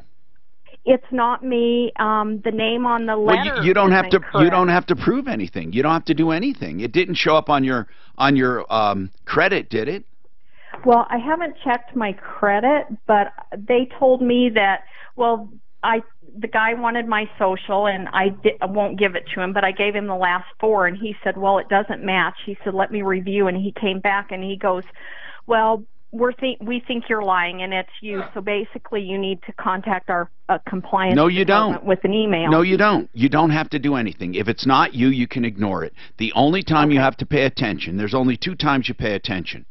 One, if they put it on your credit report, and then you have to contest it, simply saying it's not you. And and in a good investigation, they'll take it off. Okay. The second one is if you get served, then you simply go to court and you show them it's not you. But if you go to court, you don't show them it's not you in the hallway. You show them it's not you in front of a judge, because in the hallway, the attorney will say, "Oh, yeah, okay, sorry, we'll see you." Then you leave, they go into court and get a default judgment because you didn't show up. That's what lying scumbags many of the collection attorneys are. Okay. They'll literally do a hallway settlement, then walk in and say you didn't show up. Okay. So if I get served, if somebody comes to my door and says they have a collection letter for so-and-so. Yeah, if they serve you, you can't ignore it. Well, but if they come to the door and should I say this isn't me, or should I accept it? Well, you should. Here's what you should do. You should show your ID and say, look, they have obviously the wrong person. If that person chooses to drop it and leave it, you've been served. Now, it's not you, but to make sure it's not you, you really, because you don't want a warrant for your arrest or a default judgment. You truly don't want that. Mm-hmm. It is interesting thinking if someone served you thinking you were someone else. It is. Well, technically, I mean, if you really follow this through, if they got a judgment, it wouldn't be against you. Truly. Is the first name completely different? Well, my name is Kathy, and it's spelled with a C, and the name on the letter is Catherine, spelled with a K. Okay. And why your address? Why do they have your address? Is the last name the same? And the last name's the same. Is a middle initial there? They don't have a middle initial. Okay. And my legal name is Kathy. Listen, you can do it any way you want. You know, I tend to ignore things, but I wouldn't ignore it if I was served, even though you probably could too. I don't know. But I just wouldn't ignore it if I was served. But I would go and say that I was served this is not me, here's my social, here's my ID, and let the judge worry about it. Listen, they don't want the wrong person. 303-713-8255. Buy and Build is at 4800 Washington Street, offering below wholesale prices on lighting fixtures, plumbing fixtures, floors, hardwoods, laminates, tile, and also cabinets and granite. Send your contractor or go yourself. It's a big, giant warehouse loaded with deals. You won't believe it. 303-426-4646. 4800 Washington Street. If you're looking to do any home improvements, make this one of your stops. Buyandbuild.net.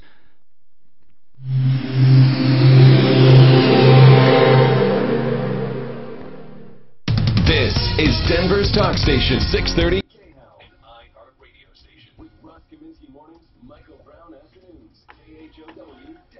I grew up in a military family, and that's why it's important to me to remind veterans that it's time to take advantage of the VA benefits that you deserve. This is Ross Kaminsky, and I thank you, and American Financing thanks you for your service, and want to see that you receive the greatest savings. Ooh, a cotton Sherpa. On the land you once lived in. When using your VA benefits, there's no down payment, and I don't no know. mortgage interest required, and you'll receive I don't have the one. lowest rate in the industry. While receiving access to I think I might need one. value that's greater than any other loan. Never know when you need a Sherpa. Even though it's called a VA loan, it's available to active duty. You're going to climb Pikes Peak, right? So you don't have to wait to take advantage of such incredible savings.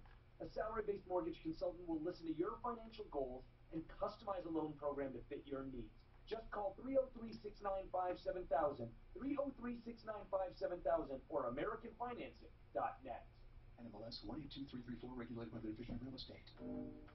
Take it like it is and make it like you want it. Mark, did your youngest just graduate? Is that what I heard? Yeah. His oldest. Oldest. Your oldest, okay. Youngest she'll actually graduate a year early, so she'll graduate this coming year. Look at this, a wooden watch. Who the fuck? A wooden watch. You need one. Look. Yeah, you need one. It's wood. I know, you need one. Oh my God, it's a wooden watch. A $15 wooden watch. Wow. This is why somebody have hoarders. What's that? That's a wooden watch I bought back in 2018. That's what, what's her name? Darlene? Is that her name? She was missing her wooden watch.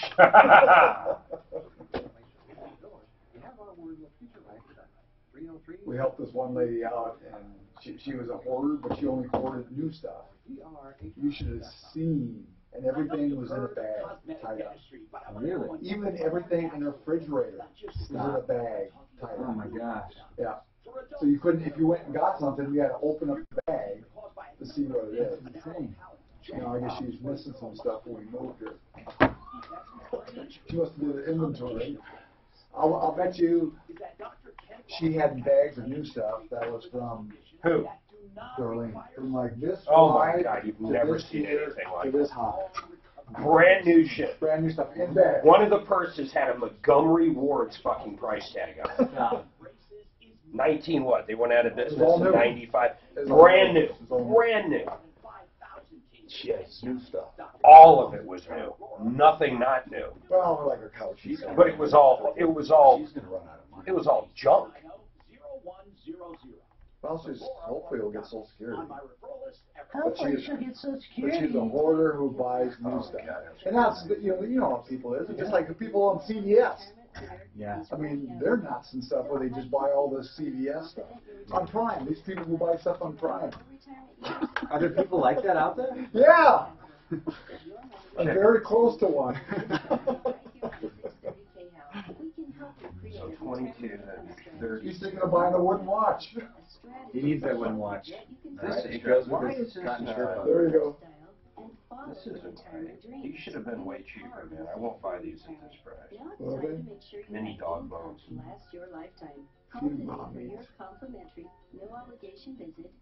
Dingo mini bones. Bingo. I don't know why all of a sudden they're. 720-488-8604. That's 720-488-8604. Or online. Dingo. Your money, your Dingo retirement. ate my baby. Maybe the dingo ate you, baby. I was in a funk because I couldn't perform sexually. I had the desire, but I didn't have the physical ability. I lived with this problem for about 12 years. 35 It was depressing and it wasn't good for my relationship. I would tell guys who are in a similar situation to skip the fake ads that promise all. See, this deal's not claim. Why are they? Or nothing. Go to a add the legitimate card? agency that understands your problem medically. Okay. Now I go back to my card. That's a good deal on those dingoes, man. My dogs love those. Very matter of fact, very professional. Do you take your dogs in to get their teeth brushed?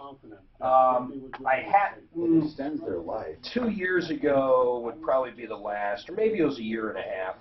As they got older, Bella's teeth, shit, man, she's got like 6 teeth left. Every time I bring them in, they take another fucking tooth of her, so I'm like terrified to have another dental done. Also, as they get really old, the anesthesia is not good. Oh yeah, I can kill them.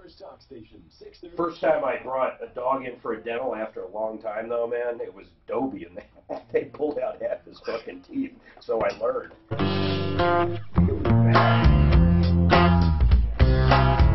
Colorado Colorado Tinnitus and Hearing Center.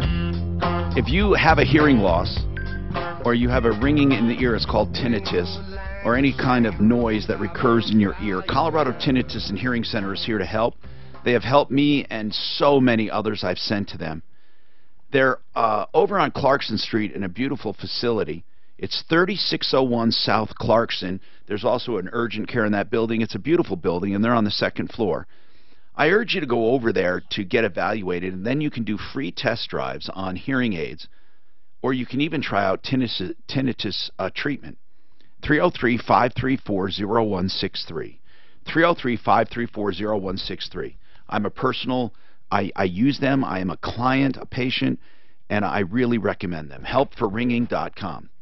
Okay, so we have a comment on mistaken IDs for collections, and there's a debate as to whether or not you should show up if it's not really you. Do you have to show up to court when you're served? Frank, go ahead. Hi, my wife had the same thing happen to her a while back. What did she do? Her name is Diana. Well, her name is Diana, and it was a Diane. The last name had the same first two letters. And what happened is the hospital actually turned it over. The hospital turned over the wrong information to the collection company. So my wife got smart, and rather than doing anything, well, she didn't find out until after she started getting garnished, and she said, what the hell is this? So she actually got a hold of the hospital and says, did you guys turn me to collections? No. Well, this place says you did. She put those two on the phone while she was listening, got the whole thing straightened up, and got her money back. So start with the hospital and see if the hospital turned over the wrong information to those scumbag collectors. Yeah, well, that's possible, but see, the collectors already verified they had a different social. Right. Well, okay, so but the hospital's still pushing it. So well, the hospital. I think in this case it's the collectors though, because it's based on a wrong identity. I mean, the hospital can't be pushing it because the hospital has all the right ID information. Then they give it to the collector. It's the collector that goes out and finds them. The hospital doesn't go out and find them and say, hey, collectors, go after these people. They don't do it that way. The hospital simply gives them a file, and then the collector connects the file to a person, sometimes the wrong person or persons. Pat, what's happening? Pat? Oh, yeah. What's going on, bro? Okay, I'm just going to take you off speaker here real quick. Yes, sir. Okay. Well, first off, I got to tell you, this is the first time I've called you where I wasn't whining because I had soiled my plastic shorts. What? So, soiled your shorts? Yeah, I thought you'd like that one, too. What's going on? Here we go. Okay. I got two major investments that I know would sell, and the sad news is I can't tell the public what it is, or the cat's out of the bag. But the one, there's two of them. The one, the call letters of your radio station that you're going to have is going to be K-BAM. And K-DAM. Huh? K-DAM? K-BAM. B. BAM. Oh, K-BAM. Yeah. And that's one of your ideas? That's one. The other one is a food product. Yeah. And anyway, and why do you think K-BAM, by the way, not all call letters are available, but why do you think K-BAM would be such a great name for a radio station? Well, because the letters, B-A, maybe B-A-A-M. You can't have B, you can't have K-B-A-A-M. Oh, okay, then it'll be just one A. Oh, no, well, no, yes, you could. Wait. Yeah, no, okay. But why BAM? No, 3 letters. You have a total of 4 only. A total of 4. Well, each letter... 3 or 4 you can have. Oh, each letter represents a word. And I don't want to say the words. Okay. I want to talk to you off the air. Well, I don't think you're going to get... seriously now, I don't think... I'd be happy to talk to you about it, but the call letters alone don't make or break a station usually, although in most cities you'll find mix and you'll find they give names, but they don't necessarily have the letters. They give names or monikers to stations even if they don't have the letters. I'm dying to hear the fast food one. Yeah, but he can't say it over the air, he said, right? No, because then somebody will pick this up and run with it. So help me God. All right, so hold on. Hey, Suzanne, let's do this. Get his number and email, okay? Now, I'm going to caution you. We hear a lot of ideas, and I love listening to ideas. I promise I love it. And I even know who to get them to. But I had one guy write to me about an idea that was pretty good. It wasn't great. It was pretty good. And he got so pissed at me for not making it a priority in my life. And I just don't want to give a false impression. And he started making demands. And I thought, you know, bud, I haven't even started helping you, and you're already making demands. What a hell of a terrible partner you will make. So I'm out. I'm done. Like in Shark Tank, I'm out. So 303-713-TALK, 713-8255. Roberto, are you going to complain about emergency room charges? Yes, sir. Was it, okay, did you walk into a place thinking it was urgent care and it turned out to be emergency? It turns to be out that it wasn't what I was thinking it was. So yep, that's exact. Hold on, just hold on. We'll come back to you. This is not unheard of. It happens all the time. All the time. Art of Granite will fix your kitchen up with countertops. You'll also get beautiful cabinets direct from the manufacturer for a small markup, and you'll get it for a song. They do such great value that they want to brag about their prices on the phone. That's right. If you know what you want, why don't you call? They're direct stone importers, and they're proud to give you a price on the phone. Now, of course, they might want some measurements and an idea of what you want, custom edges, sinks, cabinets, if any, maybe what countertop material, because they have all kinds, granite, quartz, marble. Call them, 303-386-5919. Art of Granite, they serve the entire mountain community as well as the Front Range, and they're open 6 days a week, closed Sundays. artofgranite.net, 303-386-5919.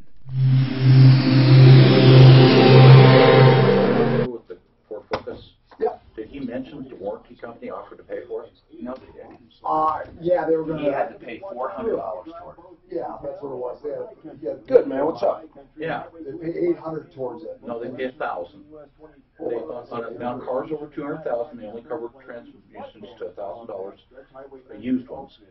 Oh, there's no way. They just, we wouldn't have time. What's that? We wouldn't be able to talk about $400. Yeah, they found a used transmission that can be installed for that for $495. I mean, they pay the $1,000, he paid the $495. I think that might be his best issue. Sure. I mean, really, if you think about his options, that's the cheapest one. That's not much sting. But this is every few thousand miles he's going to have something. Oh yeah, on the rest of the car. But his motor's going to go. There's no way that little engine's going to run. Motor's going to go, suspension's going to go, I'm sure there's brakes. They'll definitely not cover brakes. Geez, 23andMe is selling on Amazon Prime for $99. Oh, and that sale today, the Prime sale. How much is it? That's cheap. It was $200. I got it for $140, but I think Mark and Suzanne got it for $200. That is cheap. That is really. Is that the complete one with the all the background? I haven't done mine yet. You're not going to get any cheaper, Tom. I haven't downstairs. Oh, you have one down there? Oh, you just haven't done it. Gotcha. Oh, send the test. Okay. I'm going to send this to my brothers and sisters because I had it done and sent it to them, and we could do it again, have them see if it's an exact match or very close to being an exact match. Otherwise, there was a milkman that was trouble. No, I think otherwise and stuff, how accurate it is. It's really a way to see the accuracy of Brother and that. sister should match up. Yeah, except for your health stuff. That could be different. But as far as your hereditary, it should. Unless, like you say, the milkman. What are you saying? My mom fooled around, Clint? I was saying, unless there's a milkman factor. Yes. Then they would match. Since most of us don't have pensions, this will come from your portfolio. In just a few more weeks, the stock. Hey, I want to get the name of your friend that does tune-ups on dirt bikes. Oh, Butch. It'll go straight to red. No yellow cost. Sounds like Jay might have a dirt bike for sale, though. That was crazy. He's got a rod through his leg now? Yeah. This is Carlin's. Wow, there's not much left of that dirt bike. Is that right? Well, if you hit a tree head on and stuff. Is that what happened? You hit a tree head on? Yeah. They're pretty tough. They're tougher than old eggs. And they just don't move, you know? Like, they stay there. But I mean, I'll bet this suspension's all. Yeah. That's 303-734-1234. This is not an offer to Forks and sure events. When you think about home loans, think ideal home loans and the help they can give you. That application process we go But if we go see that bridge, I'll go see that bridge. I'm curious, but I think It's got to be pretty close.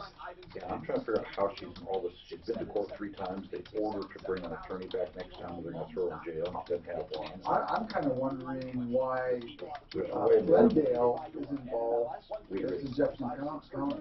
She said, isn't Glendale just in Denver She County? misspoke. Oh, really? She had to. She said she was in unincorporated Jefferson County, but Glendale I was. thought she said North Glen. North Glen, that's what I'm saying, North Glen. North Glen. You're right. No, it's all right. Yeah. Jeffco That's right. extended. I'm right. Jeffco extensive in the North Glen. I thought that was. I don't know. If it's a ditch owned by North Glen, it might go everywhere.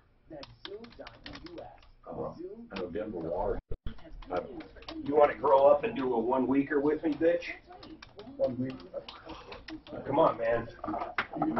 Let's do it. Fasting? Yeah, 1 week. 7 solid. No, fucking pussy. No one will do it with me. Is it just water? Water and black coffee. Last time you were putting cream in your coffee. No, I wasn't. I thought I seen No, that's not true. Plumb line excavation. I can't believe you, of all people, with your little tries. Won't do it. And you're a Catholic. You're supposed to do it anyway. I did it 3 days. Well, no, it's not. We're only supposed to do it on Easter. 3 days are for babies. We're only supposed to do it on Easter. here on 630 K-How. Come on, man. What your bike? What is it? So 400 Suzuki. what year? 2006.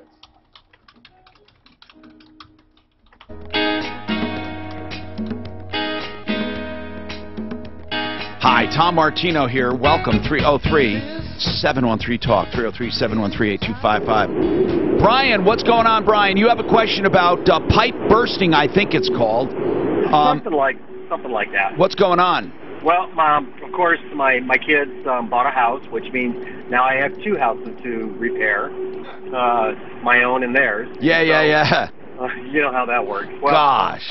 They had some sewage backup in their toilet and their bathtub, and they foregoed in the inspection process to get a camera scope, which was, they denied it, and they're feeling bad about that.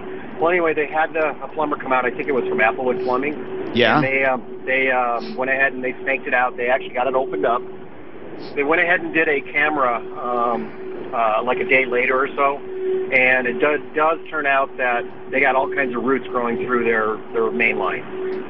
And they gave them a price on a particular process, which I'm not very familiar with, is inserting some sort of an expandable pipe inside the terracotta pipe, and then expanding the pipe, and then breaking the terracotta, and then, of course, you've got a whole new main line. Right. Now, is that something that's like new in the system or something, or? Jeff, one of our experts, by the way, Applewood does it. Plumbline Services, they have their own drain division, and they, these are good processes. Now, Jeff is with Plumbline Services. Jeff, how long has that process been around? Quite a while now, Tom. Okay, now, Brian, I just disconnected by mistake, I think. Okay, so I think he's listening, but go ahead. How long has it been around? It's been around quite a while, for every bit of 10, 15 years now. Okay, so did he explain it properly? They force a pipe through the existing pipe, and then it bursts the other pipe? Yeah, basically what it does is you put a cable through the line. You have to dig 2 holes, obviously, to access that main line pipe. Put a cable through it, and you pull a brand new pipe through that's all fused together, one solid piece, and it explodes the clay pipe and puts a new pipe right in its spot. So no excavation is needed? Well, no, we have to excavate basically 2 holes from point A to point B, whether most of the time it's from the house transition to the city tap out in the street. This way we replace the whole line. Okay. The whole line is replaced with 2 holes. So that's cheaper, obviously, than the old way of doing it and just digging up the whole thing, right? Yeah, yes, it is, and it does less damage.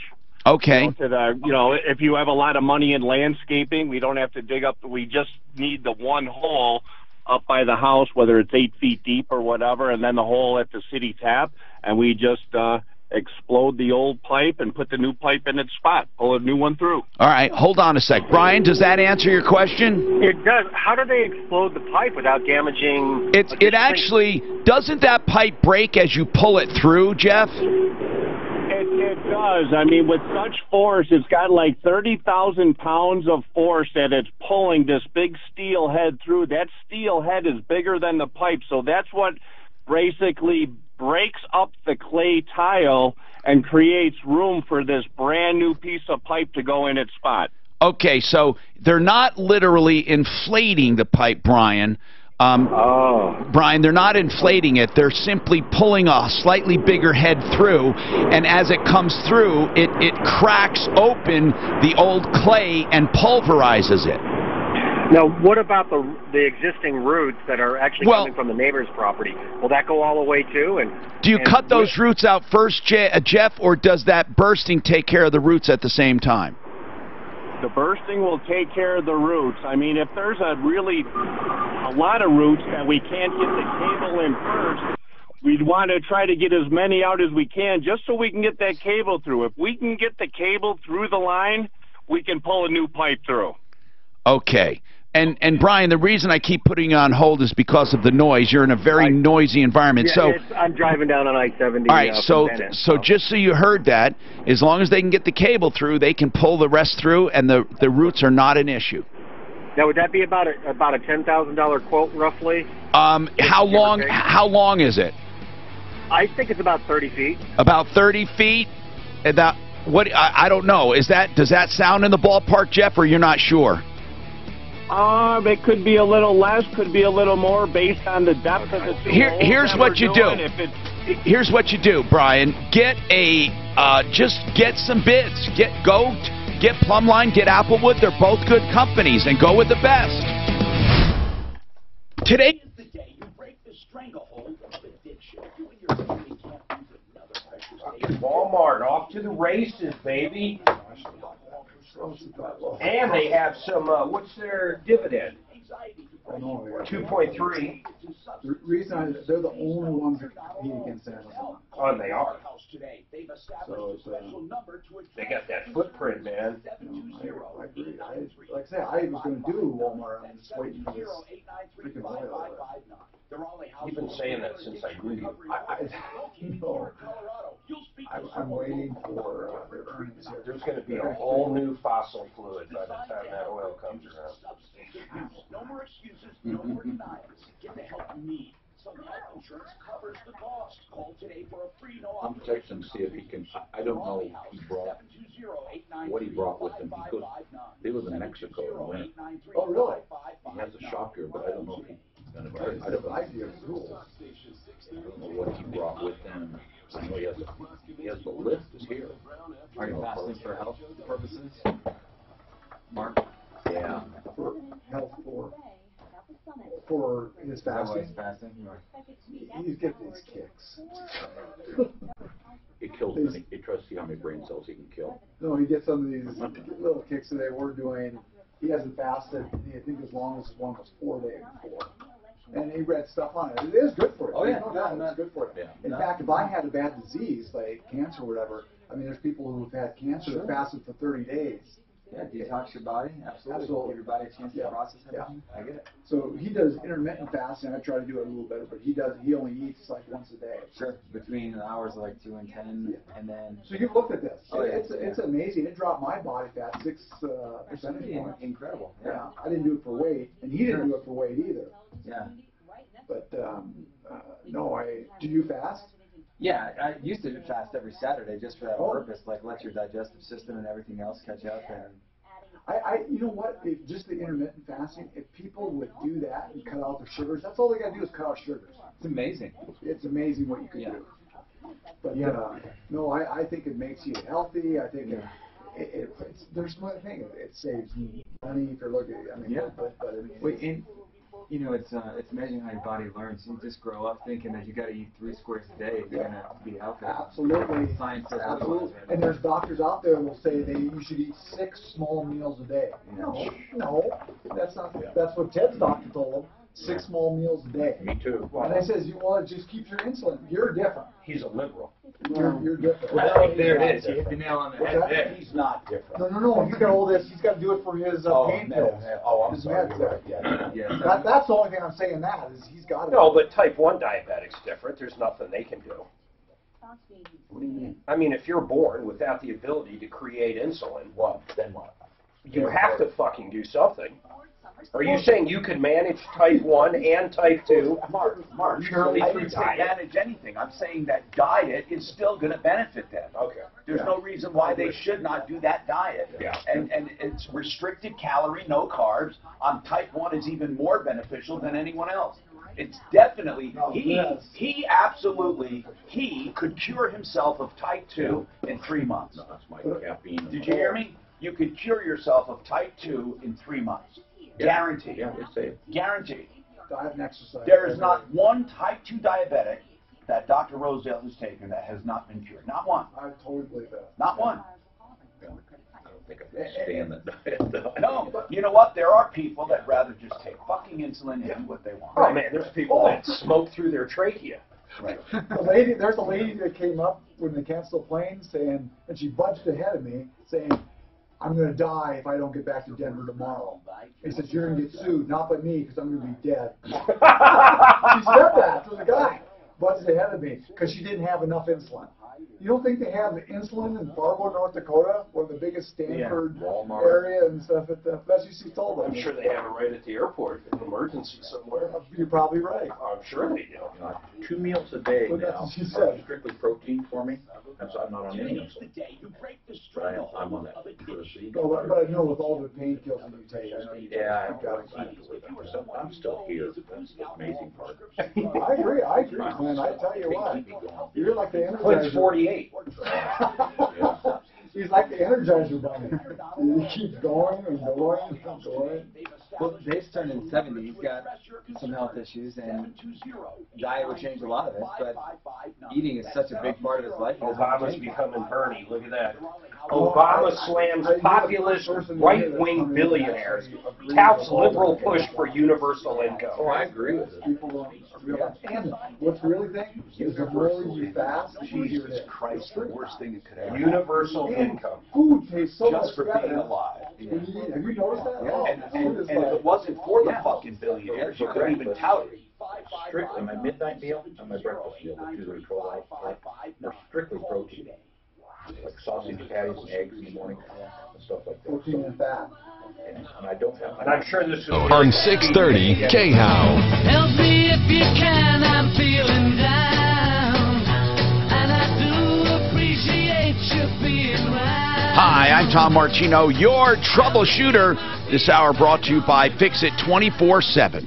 We are consumer advocates helping you solve problems, answer questions, take complaints. Today alone, we've recovered nearly $100,000 in cash, merchandise exchanges, refunds, and services.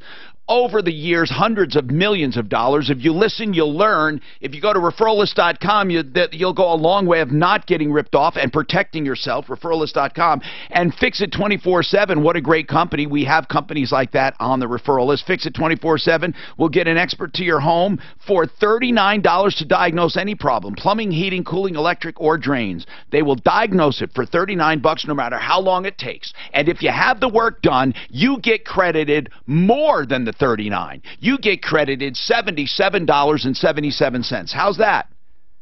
Just for using Fix It 24/7. And if you decide to have the work done and they credit you the $77.77, the balance will be, you'll never get more work for that balance anywhere with the same products. Fix It 24/7. If you don't want the work done, you'll never pay more than $39. 720-526-3939, 526-3939, fixmyhome.com.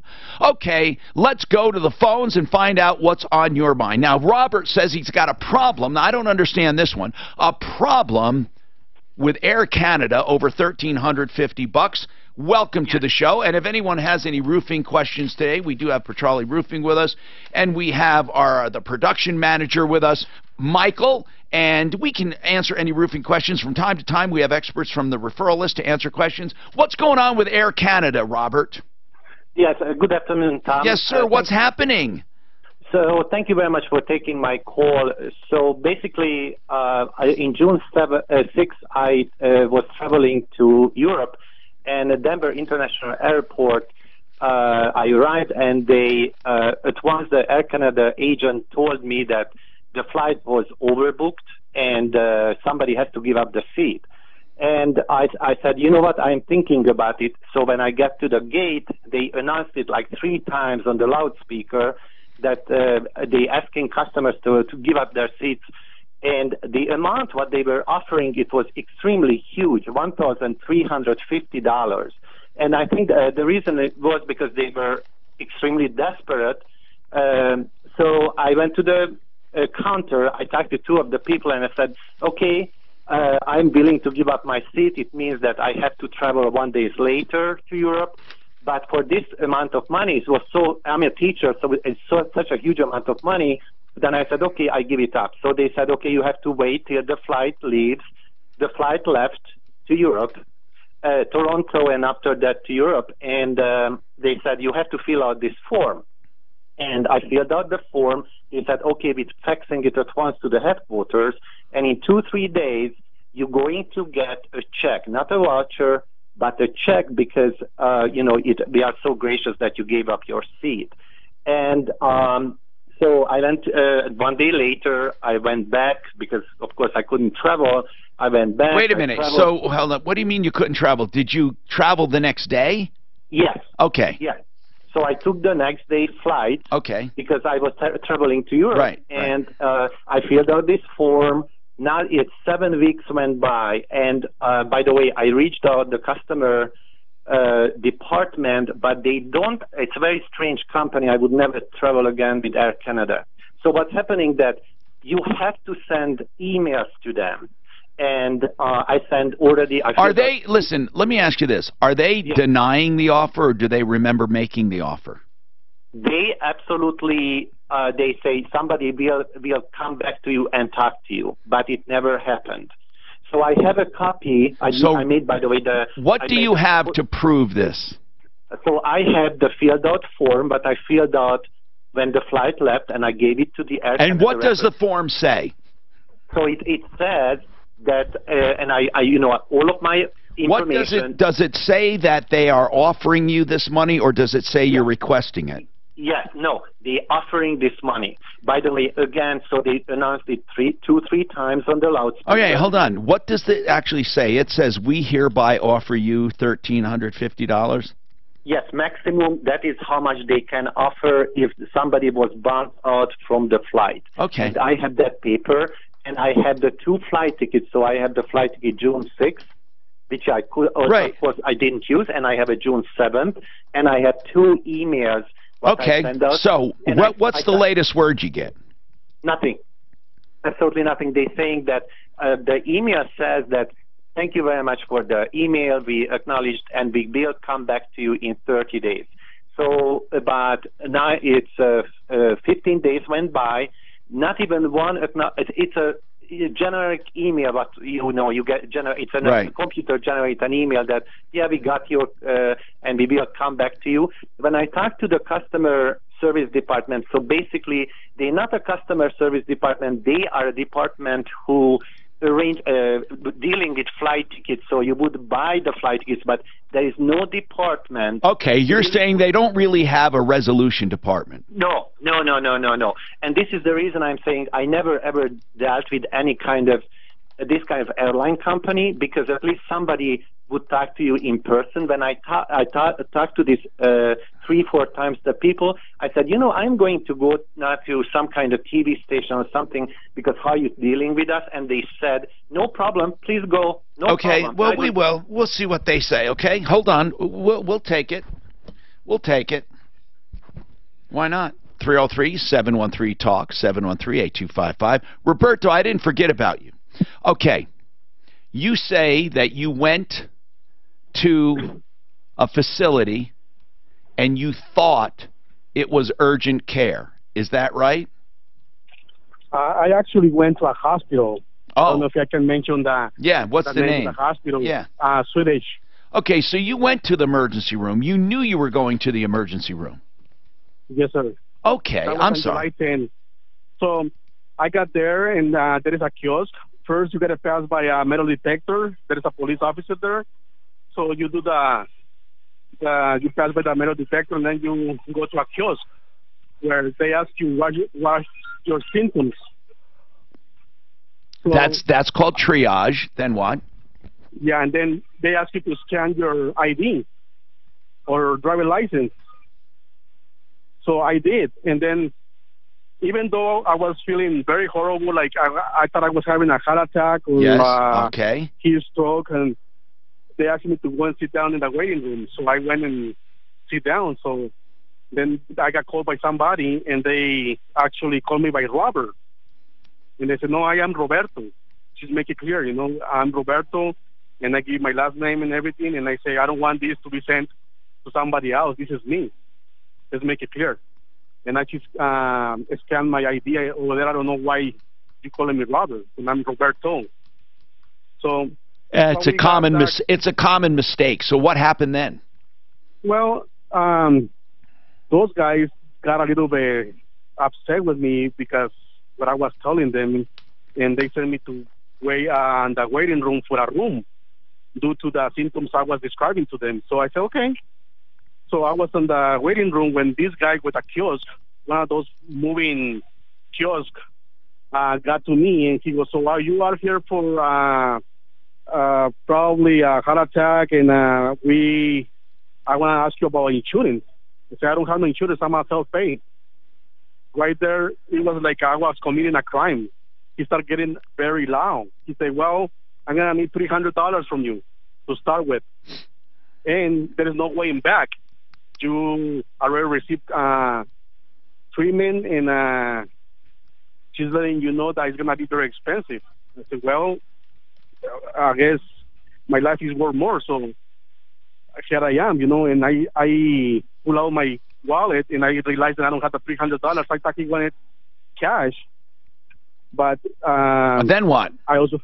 And then he put the car right in front of me, like I was gonna run out of the emergency room. I said, dude, what are you doing? Here is my credit card.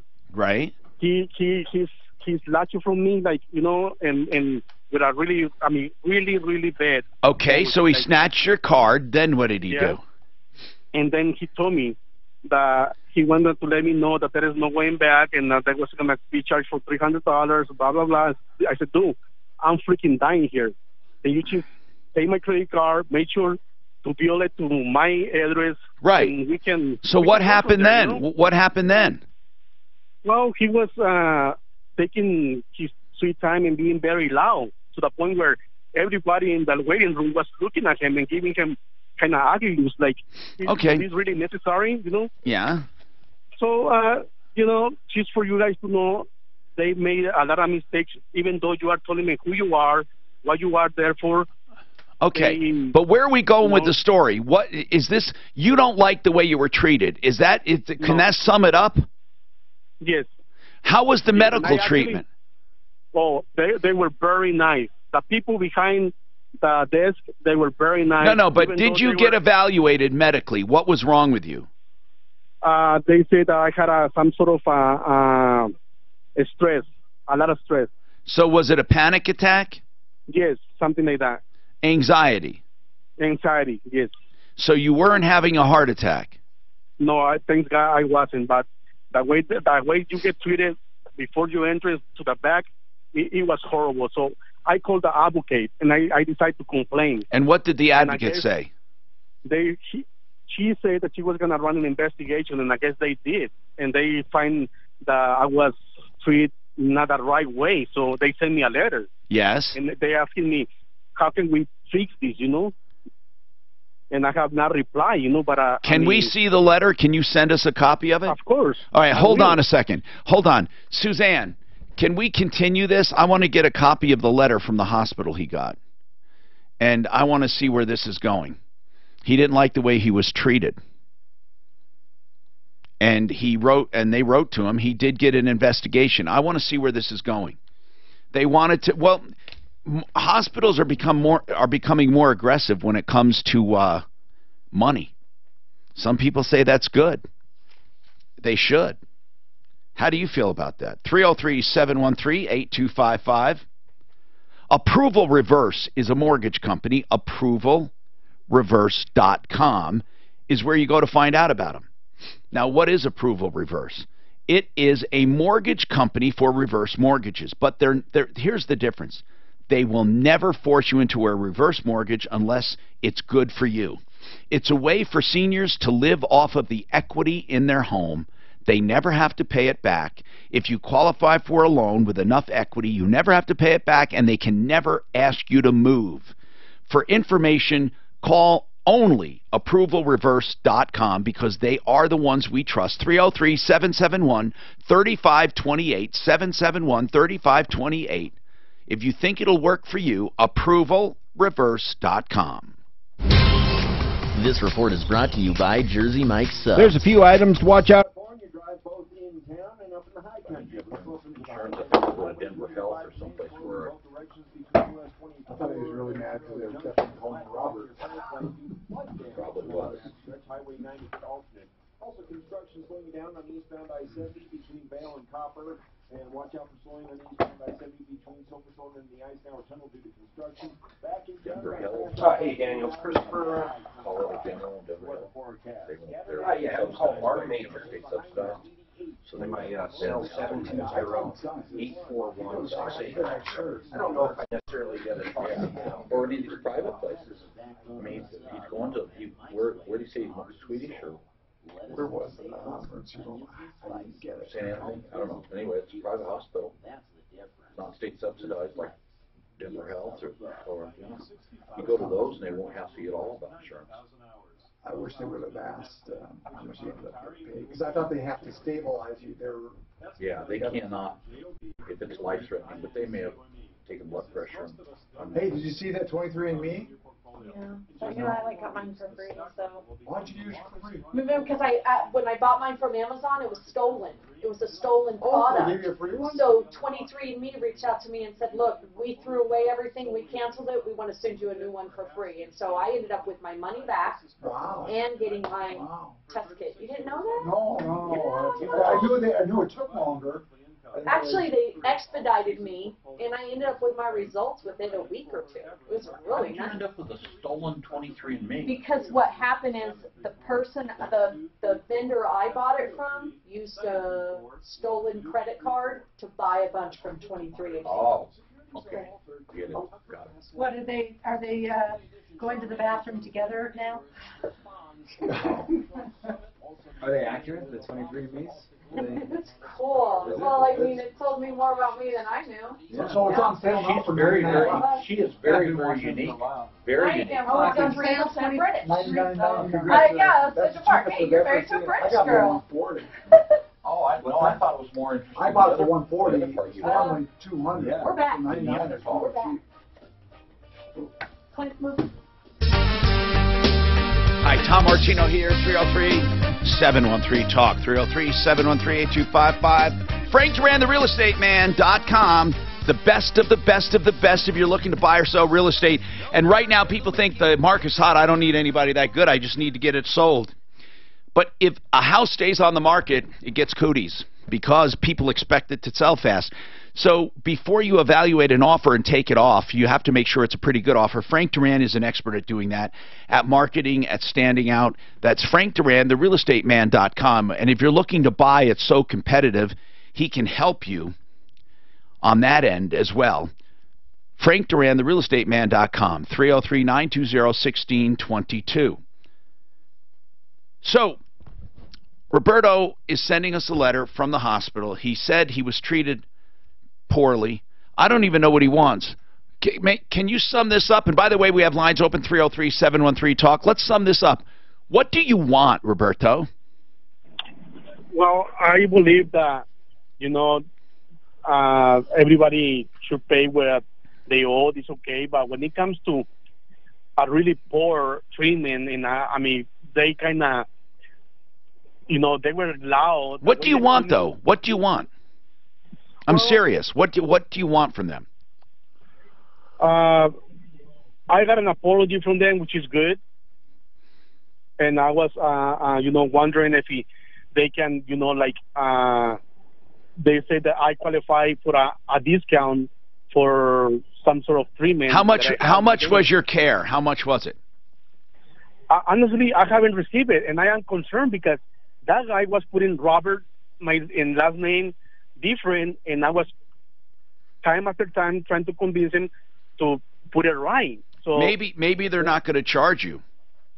I really hope that they got my address right and my information, but actually talk to the advocate and say, listen, these guys, they need to put more attention of that person, and if they see that this person is almost dying, why not just wait or go to a little room and give some sort of privacy? Why being loud? So, well, you know what? Maybe they thought, you know what? I'll just say it like it is. Maybe they thought that you were in the country illegally because they're paranoid, and they thought they weren't going to get paid. By the way, Roberto, I'm just telling you the obvious. Maybe that's what they thought, and that's why you're pissed off, because they thought that. I mean, that could be, right? Well, I never have... I'm not saying you are, by the way. I'm not saying you are. I'm saying, could that be a possibility? That they were just paranoid, and I'm not saying it's even right. I'm just saying that could be a possibility. Hold on. Barry, you want to talk about hospital bills. What is your thing? Barry? Oh, I'm sorry. I didn't hear you call my name. Yes, sir. I may end up losing you, so I'll be as quick as I can. I'm sorry for the wait. What's happening? That's fine. Well, it's not happening now, but several years ago I had to go to the doctor from my job for being injured on it. The company was supposed to take care of it. Right. They did, but then on the deductible, I received the bills for the other services, which I was supposed to pay for. I paid for them, and then several months later, I received another bill. Wait a minute. You're not supposed to pay for it if you were injured on the job. Well, for whatever reason, I end up doing it. Well, you shouldn't have had to. I wish I hadn't. But then several months later, I ended up getting another bill for them reading the X-rays. That should have been part of That should have been part of workers' comp. Well, it's passed now. I don't remember exactly. I still have the bill. But then several months later, I ended up getting another bill for them reading an X-ray. And I went up and I asked them about it, and they said, oh, well, there were several bills that got misplaced through their incompetence. And I started to get upset with them. And I paid it, but I let them know what I thought about it. Well, we're sorry, but it just got misplaced. Okay, well, I'm being punished because of your incompetence. I don't want anything out of it. Wait a minute. How are you being punished? Well, I say punished. I mean, okay, because of their incompetence, that they didn't, they lost the bill for the X-rays being read, that I ended up getting it several months later. And but how did that hurt you? Because I had paid the bills on the others. But how did it hurt you that you didn't pay this bill? Because it was several months later. Barry, we're going in circles. You're saying had you got it months ago, you would have paid it. But the fact that you waited several months hurt you. Why did it hurt you? Hey, I'm sorry. I didn't mean it hurt me. It just aggravated me. Oh, okay, gotcha. I thought some financial thing. First of all, Barry, the entire injury should have been paid by workers' comp. Did you ever get a workers' comp number? No, I never did. Okay, that whole deal is screwed. Are you still working for that person? No, I'm not. Okay, I'm sorry about that. You might want to go back retroactively and get reimbursed for all of it if you were truly injured on the job. What was the injury? Actually, I was injured. I had a bad sprain, which I literally thought it was broke. That's why I went to the hospital. But what kind of work were you doing when you were injured? I worked for a grain company, and I was on my feet on a steel floor all day. And when did the injury happen? When did it happen? During work hours?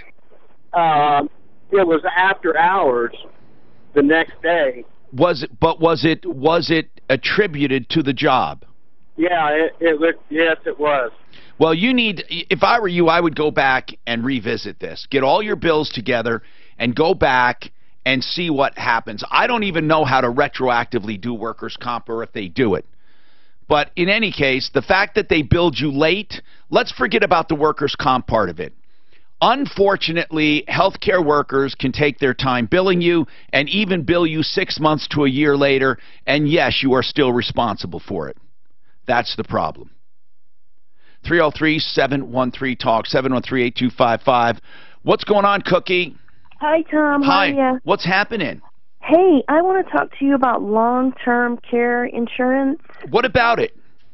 Well, I have regular health insurance, and I'm retired now, but my insurance won't cover me if something happens and I have to go into a home or what have you. And I've always worked, so I'm not Medicaid eligible. So do you have any suggestions? Well, when you say you're not Medicaid eligible, what do you mean? Well, I've always worked, so I get that doesn't mean you're not Medicare eligible. If you're Medicaid or Medicaid eligible, it doesn't mean that, because when you're older, unless you have accumulated savings into the millions. Well, I don't have millions, but I do have savings. Okay, about how much will you have total when you're in your 60s? Probably 300,000. Okay. Once that is spent down, you will be eligible. The way the system works is you spend your money until you don't have it. Okay. And then you become eligible for Medicaid. That's what most people do. Now, I'm not telling you that long-term insurance is a bad idea. We can explore it. But a lot of people, I don't like the idea of these people artificially spending down their money. But you're allowed to spend your money for your care and keeping, and once it's spent, you're allowed to apply for Medicaid. And Medicaid in this country no longer means destitute. Hold on a second. Let's talk to John Jones with Integra Insurance Group. Okay, great. This is John Jr. John, you know, I know you guys do health insurance. Do you do long-term care insurance? We specifically don't. We refer that out to another individual. How do you guys feel about that coverage? That's where I would have to defer it to somebody who's certainly an expert in that area. I mean, long-term care, it's an additional certification. Yeah, but I'm talking about how do you guys feel about the value or about the use of it? It could be valuable. I mean, it could certainly be valuable.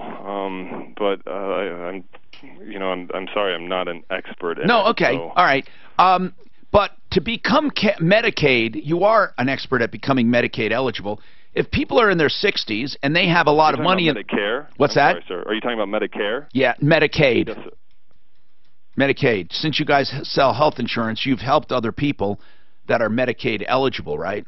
Medicaid. Well, so Medicaid is the state-based. Right. Okay, right. Gotcha. Yeah, you've helped people with Medicaid before. I know you have. We have, yes, Yeah. sir. We've assisted people, Right, yes, sir. because they qualify. And is Medicaid? Do you qualify with Medicaid? Do you qualify based on equities that you own or income? It depends on the benefits you're applying for. For medical assistance, it's income. So, but for like cash assistance, things like that, food assistance, it does take into account, I believe, your assets. But we primarily, we go through the health insurance side, so we do the medical assistance application to help people out. And that's based on income only. Modified adjusted gross income, yes, sir. Okay. Now, then there could be people on Medicaid that own homes free and clear and all that kind of stuff. Very much so, yes, sir. Okay. Now, for long-term care, do you know what Medicaid eligibility looks for? How long-term care and yeah, Medicaid? for like nursing home care and stuff like that. Do you know what they look to? They look to income and equity. Not that that's not something that I'm sure of. All right, can we find out? Can you refer us to somebody? I can absolutely find that out for you. All right, so, because she has a specific question, and that is if she has equity, how does she qualify for Medicaid, or is it better to just buy long-term insurance? So let's talk to your long-term insurance guy. What were you going to say? John Sr. just called, and he gave me the number for the lady, so. Okay, so let's call, and hold on, Cookie, and we'll get you some answers, okay? Thank you. All right, hold on. Yeah, that's what we do. We get answers when we don't have them. So we'll find out about long-term care, 303-713-TALK, 713-8255. One Clear Choice Garage Doors for your garage door needs, all your garage door needs. If you have a sudden need, call them. Like a spring broke, you'll never get that door open without a spring, or if the spring's getting old. If you need garage door service, they even do free inspections. If you're moving into a home, you want to know the condition of the door, the opener, the springs, the hinge bolts, all of that. They'll do a service and a free inspection if you mention Martino. They want to be your garage door company. 303-565-6409, oneclearchoicedoors.com. This is Denver's Talk Station, 630 KHOW and iHeart. Soil testing. Ideal's calling in. I don't want the whole engineering. I just want it. Who do they take it to get soil tested? That's what I want to figure out. For construction. Yeah. With you, I have down Pro and K-Names. And Lloyd Blankfein, Goldman Sachs CEO and chairman for the last 12 years, retired later this year and will be replaced by David Solomon, a longtime Goldman executive who has long been seen as Blankfein's chosen successor. The move was announced today together with the bank's second quarter earnings. There's a ton of engineers, but they all must. They don't do their own soil testing. There's no fucking way. With a drill truck and he pulls it for a sample. Exactly. So who's the guy with the drill truck? Oh man, I used to use a company. They're not allowed anymore. Goddamn, the soil testing is a whole different ballgame. They do. It's a whole specialty. I can call the building department. I bet they know who's doing it. We had it done in 4 locations. That was it. You have to have soil testing done for every foundation. Every foundation you have requires a soil test. We had Well, that's not necessarily true. We had 4 done in that area. I'm telling you, to get your permit, you have to have a soil test. You have to have an engineer foundation. If there's an existing one. If there's an existing soils test that isn't that old. Oh, of course not. Yeah. I'm talking about if you're going to do a foundation, you have to have a soil test. If you have an existing one, that's a soil test. Yeah. But you cannot build a foundation without a Do you think Douglas County, my house was built in 01, do you think they would have that soils test on file in Douglas County? Oh, I see what you do it for your building. Yeah, they might. They told me I didn't need a soils test because my house was built in 01. But in order to have the engineer design it, he's got to know what the fuck the soils is. So even I don't have that test, even though I'm not required to get one. I didn't think you were doing a foundation. I thought you were doing it. Oh no, I'm doing a foundation. Fuck yeah, man. Structural foundation. You're not doing a pole? No, I'm doing steel. Yeah, I know, but they can do pole barns with steel. Well, no, mine's not. Mine's with a slab. Yeah. It looks like a foundation, but it's not. No, mine's piering the whole bit, man. It's a full foundation. Because that's what I want. Not footings? Or footings. I'm sorry, not piering. Footings. Footing, no case on But is there a reason you want that? I mean, I'm just curious. You know, with steel into concrete footers. Yeah. And then a poured slab. From the outside, from the inside, it looks like you got concrete for it, you got everything. I don't know what the foundation is for because you don't have that much of a load on a steel building. So I'm just curious more than anything because I did a 96 by, giant buildings without any foundation. It was all done on poles. Somewhere it's beautiful. I think the main part is probably the grade I'm on. I'm building it on the side. My fucking grade where I'm building it right now is like this. I don't know how they possibly are going to bring the level up in the back. Fill it, but take out from the front and fill to the back. But then I got to worry about erosion. What on your building itself? There's some things called KIPS, KIPS, and they're the loading, and most of the loading in metal buildings is there's more of an upload than a download. I know. The wind tipping them over, so that, pull them out of the ground, and so it just has to be designed to handle whatever that load is, but you got to get that from the building. Well, you're asking me why. I'm being told by Douglas County I got to have a fucking foundation and to build a building. I mean, I don't know what else to tell you. Okay.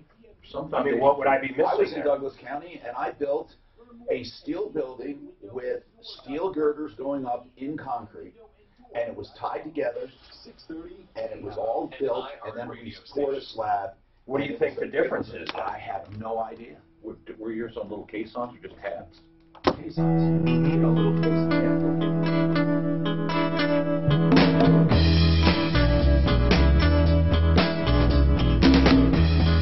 Hi, Tom Martino here.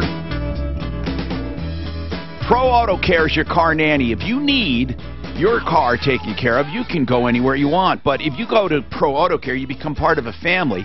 And that means in between each and every repair, because it lasts 36,000 miles, you have roadside assistance and a warranty on the previous repair. So think of that. You're part of the Pro Auto family. You get texts, you get emails, reminders based on your VIN number, plus you get specials, plus which is at 303proauto.com, and then look for Martino. Or you get your wonderful roadside assistance. 303 Pro Auto is the number, and the website is 303proauto.com. We have a question from Ron on a roofing system, 303-713-TALK. Get your calls in. And what is happening, Ron? Ron. I hope he's there. Are you there, Ron? Back in right there. Okay. Back in right there. You know what? I'm going to put him on hold, let him talk, and you let me know when you're ready, okay? 303, is he off the line now? Is he off? Did he hang up? 303-713-TALK. I see someone there. So 303-713-8255. This is Steve, okay? Steve, what's going on with you, Steve? Steve. I tell you, Tom. Hey, man, what's happening? I was a young broadcaster at about the age of 19 years old. I got a board-op job in West Texas. A few years later, I do mornings for a soft rock station in Carbondale, news rock out in Lake Tahoe. Well, I'm 51 years old next month. Very cool. Are you still in radio? I decided to not be chained to that board and have to come to work at 5 in the morning anymore. And I bought a little pickup truck, a chainsaw, and I decided to open up a little landscaping, Halo Landscaping. So I've been out cutting down trees, and I'm my own boss. It's my first summer out as a young entrepreneur. And I got my first lady to tell me to hit the road, and I ain't going to pay you. Uh-oh. Uh-oh. So I'm over here in her neighborhood today because on the way over here, I thought, well, let's call Tom. On Father's Day weekend, it's Saturday, I worked about 6 hours that day. There's no signer from her inside the home. On Sunday morning, it's Father's Day. I'm back there at 9 a.m., and I decide I'm almost done. I mulch the entire front yard. Now, Saturday, I prepared the mulch. Sunday, she comes out about 11:30. I'd been there working. I'm on hour number 9 working in her yard. And she says, the mulch is too thick, the mulch is too thick. And she grabs the hoe and starts to push everything around with the shovel. And I said, ma'am, excuse me, but it's supposed to be about 3 inches thick. And she looked at me, you don't listen to me. That's your problem, young man. And I said, anyway, she goes on, and I said, do not talk down to me. You don't know me. I said, ma'am, as a matter of fact, you don't have enough mulch. You said you were going to get it here yesterday. You're telling me that I quit, ma'am. She said, no, you get out of my lawn. So I said, you're going to need to pay me. You've got about, a little bit of work to do. You can pay me for what I've done, or I can finish it. She gets in the car and says, I'm not going to pay you. You get out of here. I said, you signed a deal for $225. It's just a little piece of paper that I drew up. I'll get to the point. Tom, she gets in the car and leaves. I call one of the officers. They come out. They say, I can't do anything for you, Steve. You got to go and file against her, and it's going to cost a little bit of money to file. Clearly, you've been out here working in her yard. It looks really nice, as a matter of fact. But, Steve, welcome to the real world. She drives back up after the officer leaves, and she won't get out of the car. So I take pictures. I take a video of it, and I was Saturday and Sunday's work, and over $200. What the heck can I do? But before I let you answer, here's the punchline. The next door neighbor saw everything that happened, and he saw my work. Well, I ended up leaving him one of my cards. Well, he called last night. He said, hey, it's the guy that lives next door to the crazy lady that stiffed you, and hey, I want you to come do my yard work. Good. So I'm getting at least half the money back from the lady that stiffed me. Can I afford to go to court on a poor man's well, former hold radio on. job, guy? It's small claims court, okay? It's small claims court. That's all it is. It's like 35 or 50 bucks. 50 bucks. It might not be worth it. Now, hold on. Yeah. But listen, or you can put a lien on the property. You can do that yourself. I'm not kidding you. You can put a lien on there. And what does that mean? Because she doesn't have to pay me even if I get a judgment. Hold on. A lien is something you put on the property. You don't need a judgment when you're a mechanic's lien. You put a lien on the property, and that means she can't sell or refinance without paying it, or she has to bond around it. If she has equity in her property, it's going to really bug her. If she doesn't have equity, that's different. But seriously, and if she owns it, I would talk to an attorney and put a lien on the property, and he can add his charges to it. What about this? Since I'm cutting down an aspen tree right next door to her house today, what if that tree puts a lien on her property? No. Yeah, but seriously, man. Seriously, Steve, what you should do is put a lien on the property, because when she gets the intent to lien, she's going to go nuts. And you're not asking to be paid for anything but what you did. I would put a lien on the property. That's my answer. And we could set you up with someone who could help you do that. TD, what's going on? Hi, Tom. How are you? I'm doing good. What's going on about gas and oil? Okay, so I just bought this property back in January. And then now I received this mail from Aspire Energy Inc. Yeah. So they're asking me to lease my property for no surface occupancy, oil and gas lease. No surface, right? Yeah, no surface. Okay. So I'm totally confused because I never see anything like that before. Well, they're probably going to do some. They're going to do some diagonal or horizontal drilling, and they want permission. And how much are they offering? They are offering me $2,500 per acre. Per net mineral acre, yeah. Okay, how many acres do you have? It's 1/10 of an acre. 1/10 of an acre? Yeah. Oh, so you're going to get a fraction of that? Yes. And then are you going to get any percentage of production? Yeah, they told me 18.75%. That's up to you, bro. If you want to do it, do it. If you don't want to do it, don't. You should have an attorney look at that. If you, or call an attorney for just a quick consultation.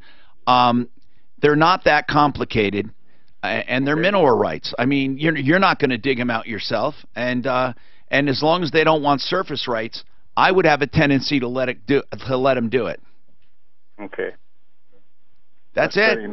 I mean, but you do some research on it before you sign anything. An attorney's not going to charge much to review that, really. So I would probably do it. If you own property, your only big concern is going to be the price. Is it the proper price? All right. If you've gotten stiffed by a customer, what do? The best thing to do if you've done work is to lien the property. It's not that difficult. In the roofing industry, a lot of you guys must get stiffed from time to time, don't you? I mean, do you have to? No? Yeah, I mean, there's always someone who thinks that they're smarter than insurance and someone that's smarter than the roofing company. Right, or they want to keep the insurance money they got. Yeah. So leaning is the quickest. Don't you find leaning to be the quickest remedy? I mean, no one likes leaning, but isn't that the quickest remedy? Yeah, it really is. Nobody wants to have that lingering over their head long term. Now, obviously, when you lien something, you have to do it within you have to foreclose on it. What is it, a year? I forget. The rules change. You have to foreclose on it, meaning if you don't perfect it, you goes got away. Like 120 days to actually get the lien. So you do your notice to file, then within there, then you've got to actually sue them I think by the end of the 9th or 10th month, but I'm not positive. Right. So that's one way of looking at it. Let's talk to Brent Ivinson, Ideal Home Loans, for custom term loans. Custom terms, that means you want to get a lower rate. And then you know you'll be able to refinance if rates go down because of their interest rate guarantee. But do you want to go all the way back to 30 years? What do you have to offer, Brent? Well, Tom, gone are the days where you have to do that. And this really came out of necessity as we talked to our own clients. As you know, we've been dealing with people in Colorado since 2001. We're direct lenders. So again and again, we heard from our current clients that, hey, I'd love to take advantage of rates. I'd love to lower monthly payment. But, I just don't want to start over in a new home. I've only got 18 years left to pay. Can you accommodate that? And that's really how our custom term mortgage came to be. So gone are the days where you've got to stick with the standard set terms, a 20-year, a 30-year, a 15-year, a 10. You can do a 12-year loan. You can do a 17-year loan. You can do a 22-year loan. We can make whatever work for you. And as you pointed out, you can take advantage of lower interest rates and lower payments along the way while still staying on track to pay your house off as scheduled originally. And all you have to do is contact them to get the ball rolling. 303-867-7000 for your next Ideal Home Loan. 303-867-7000 or idealhomeloans.com. Speaking of your home, K&H Home Exteriors, Home Solutions, they have incredible savings right now on siding and windows. And you can take out home improvement loans. And of course, K&H would love to help you. K&H is offering additional value through their sale, and it is the 25-30 sale. What they're doing is giving 25% off window purchases and 30% off siding, and that's Everlast siding, a sealed, waterproof siding with color impregnated through and through with a rich wood texture. They also have durable, energy-efficient windows with 25% off. Again, 30% off siding, 303-421-7100, or go online and make your own appointment, khwindows.com. This report is brought to you by Express Employment Professionals. Plate testing, I was just looking at, where they can bring something out. They go about 20 feet down and then figure out what the hell's in the soil. So do they actually do it, or do they run a They plate? talk about the whole core, not just, and then they recommend the thickness of the cement, and blah, blah, blah. And how deep you have to go with peering, and all of that. Correct. How many columns are in your building? Probably not that many. So I think 3. on each side? Yeah, you don't need that many for the foundation. Yeah, if you just drill caissons for each one of those, so let's do that, that's cheap. And then you can sit on a caisson. They still have to test though. Oh, yeah, so I got a test, but as far as a foundation. A full-blown foundation. Well, I guess maybe I'm not doing a full-blown foundation. If they'll let you do the caissons, that's the cheapest way to do it. It's still, all I know is without the soils test, they can't tell me what the fuck I got to do. No, they can't, because if it's and then the engineer's just going to have to design it as cheap as he possibly can. You engineer it with caissons. That's the cheapest way. So then tell me, what's the difference between that? I guess I'm missing. What's the difference between a full-blown foundation? Okay. On a full-blown foundation, you take the dirt, so like a length house, of the wall, and they make a ditch, and they go down to sub-frost level, and they build a wall. Got it. At the bottom of the wall is a footing, or a caisson, depending on your soil. A footing would be spread footing, so it would be a bunch of concrete with a wall coming out of it. Got it. And then they build the building on top of a sill plate, which is put on the wall. That's a spread footing, or a caisson is a caisson going down. Every so many feet, the wall is poured on top of the caisson, and that's a caisson. And then if you have to have a wall. And then a pole structure. A pole structure is just a caisson or a footing under the pole and around the pole. Yeah, that might be all you have to have. There's no. A lot has to do with whether it's heated inside.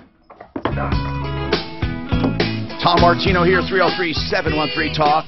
I hope you never need a bankruptcy. Winkandwink.com is there to help you. They're not going to judge you. They're passionate in helping you. Here's the good news. Not many people are doing bankruptcies right now. It is at an all-time low, which is really, really good. That means the economy's doing well. But if you do need it, if you need a fresh start, winkandwink.com, 303-410-1720. All right, let's keep going here and help people as much as we can. Okay, now, Julius, how did you get taken, Julius? Welcome to the show. How did it happen? Am I on? Yes, you are. How did you get taken? How do we help you? Oh, he did some work for a guy in Denver who gave him a check, and after we got it cash at the bank for $800, the bank's been ruining my reputation for quite a while now. And he told me the other day, he said, I did do some of that work down there for that guy, but he owes me over $1,000 because he took in one of my bicycles, and he just took. Okay, Jules, hold on a sec. What kind of work did you do?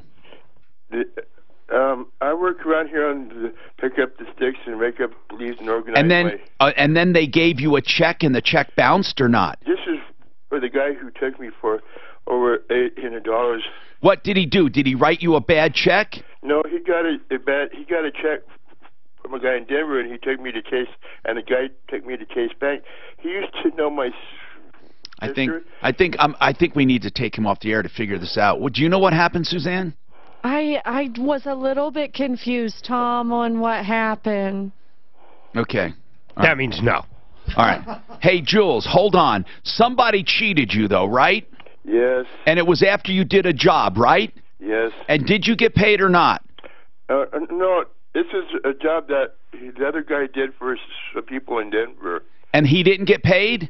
Oh, yeah, they gave him a check, but he exaggerated how much it was for when he took me to Chase Bank. He exaggerated. It wasn't for $800, and Mom and I had to make up the difference. Okay, it wasn't for $800. How much was it really for? He never said, but Mom and I had to pay over $350 to Chase Bank to make up. And who's Mama? That's my mom. Okay, hold on, Jules. Hey, listen, we got to help him off the air. We got to help him. I know what happened. Somebody gave him a check to cash and probably altered it. That's what it sounds like. Let's help this guy. He obviously needs some help off the air. All right. Ken, what's happening? Ken? Yes. What's going on, man? Hey, how you doing there, Mr. Martino? Well, we're doing all right. We're trying to keep the wolves at bay. What's going on? Hey, listen, Mr. Martino, I got a lady friend that's her ex-husband. She is being garnished, for child support, and this guy keeps taking her to court and for alimony. She's paying her alimony to him for the child support, and now he took her to court again for some other things. I think it was braces for the two girls that they have together.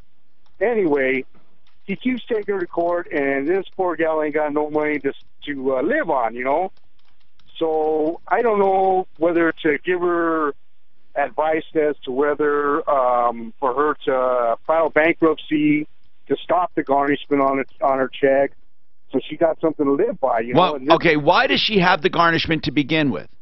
Well, the girls, her daughters don't live with her; they live with the dad. Back child support. Yeah. So what's happening? She's not going to get out of that. Bankruptcy doesn't get rid of those debts. If she's living, listen, if the kids were living with dad, and the mom was supposed to pay, there's no way she's getting out of it. No way. And she understands that, But the thing is, this guy had another kid, had another child. Yeah, but what does this have to do with her? Well, what the thing is that the girls, they'll come and stay with her, and once they don't get money, she says, I ain't got no money to give you.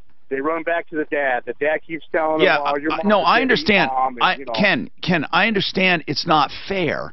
I'm saying if there's a court order that she pay a certain amount of money, if she does not get that modified, she owes the money come hell or high water. There's nothing you can do about it.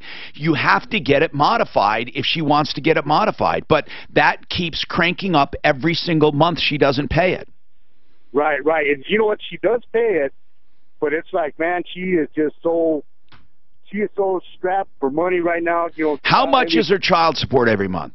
You know what? I have no idea. I know it's for two kids, and they're already in high school. They're getting ready to get out. Well, find out and just make sure it's fair, commensurate with her income. And the way you do that is to run a formula. And, you know, Bonnie Shields can do that for her. It doesn't cost much for that short consultation, or just, she might even do a free initial consultation to say, look, here's what I'm paying, here's what I make. Does it sound right to you? Then she has to file for a modification. Steve, the painter, Star Quality Painting, Steve has a comment on that landscaper. Go ahead, Steve. Well, Tom, Cheryl knows how to fill out all that lien and get all the documentation ready. So if he needs help doing that, Cheryl would be more than glad to. Good. We just need to know, you know, the county that it's going, you know, have him pay the. Yeah, as long as she tells him or helps him with the form, but she doesn't do it for him, that would be great, because he needs to do it himself or hire an attorney. So because we don't want to get Cheryl in trouble, but we would be happy to help him out. He sounds like a good guy. So Steve, I think it was the landscaper. What was his name? Was it Steve? I think it was Steve. Yeah, it was Steve. So Steve, the landscaper, Steve, the painter's wife, does his bookkeeping and stuff and knows how to do these liens. And she can talk to you on the phone. That would be helpful, maybe, to help you fill out that form.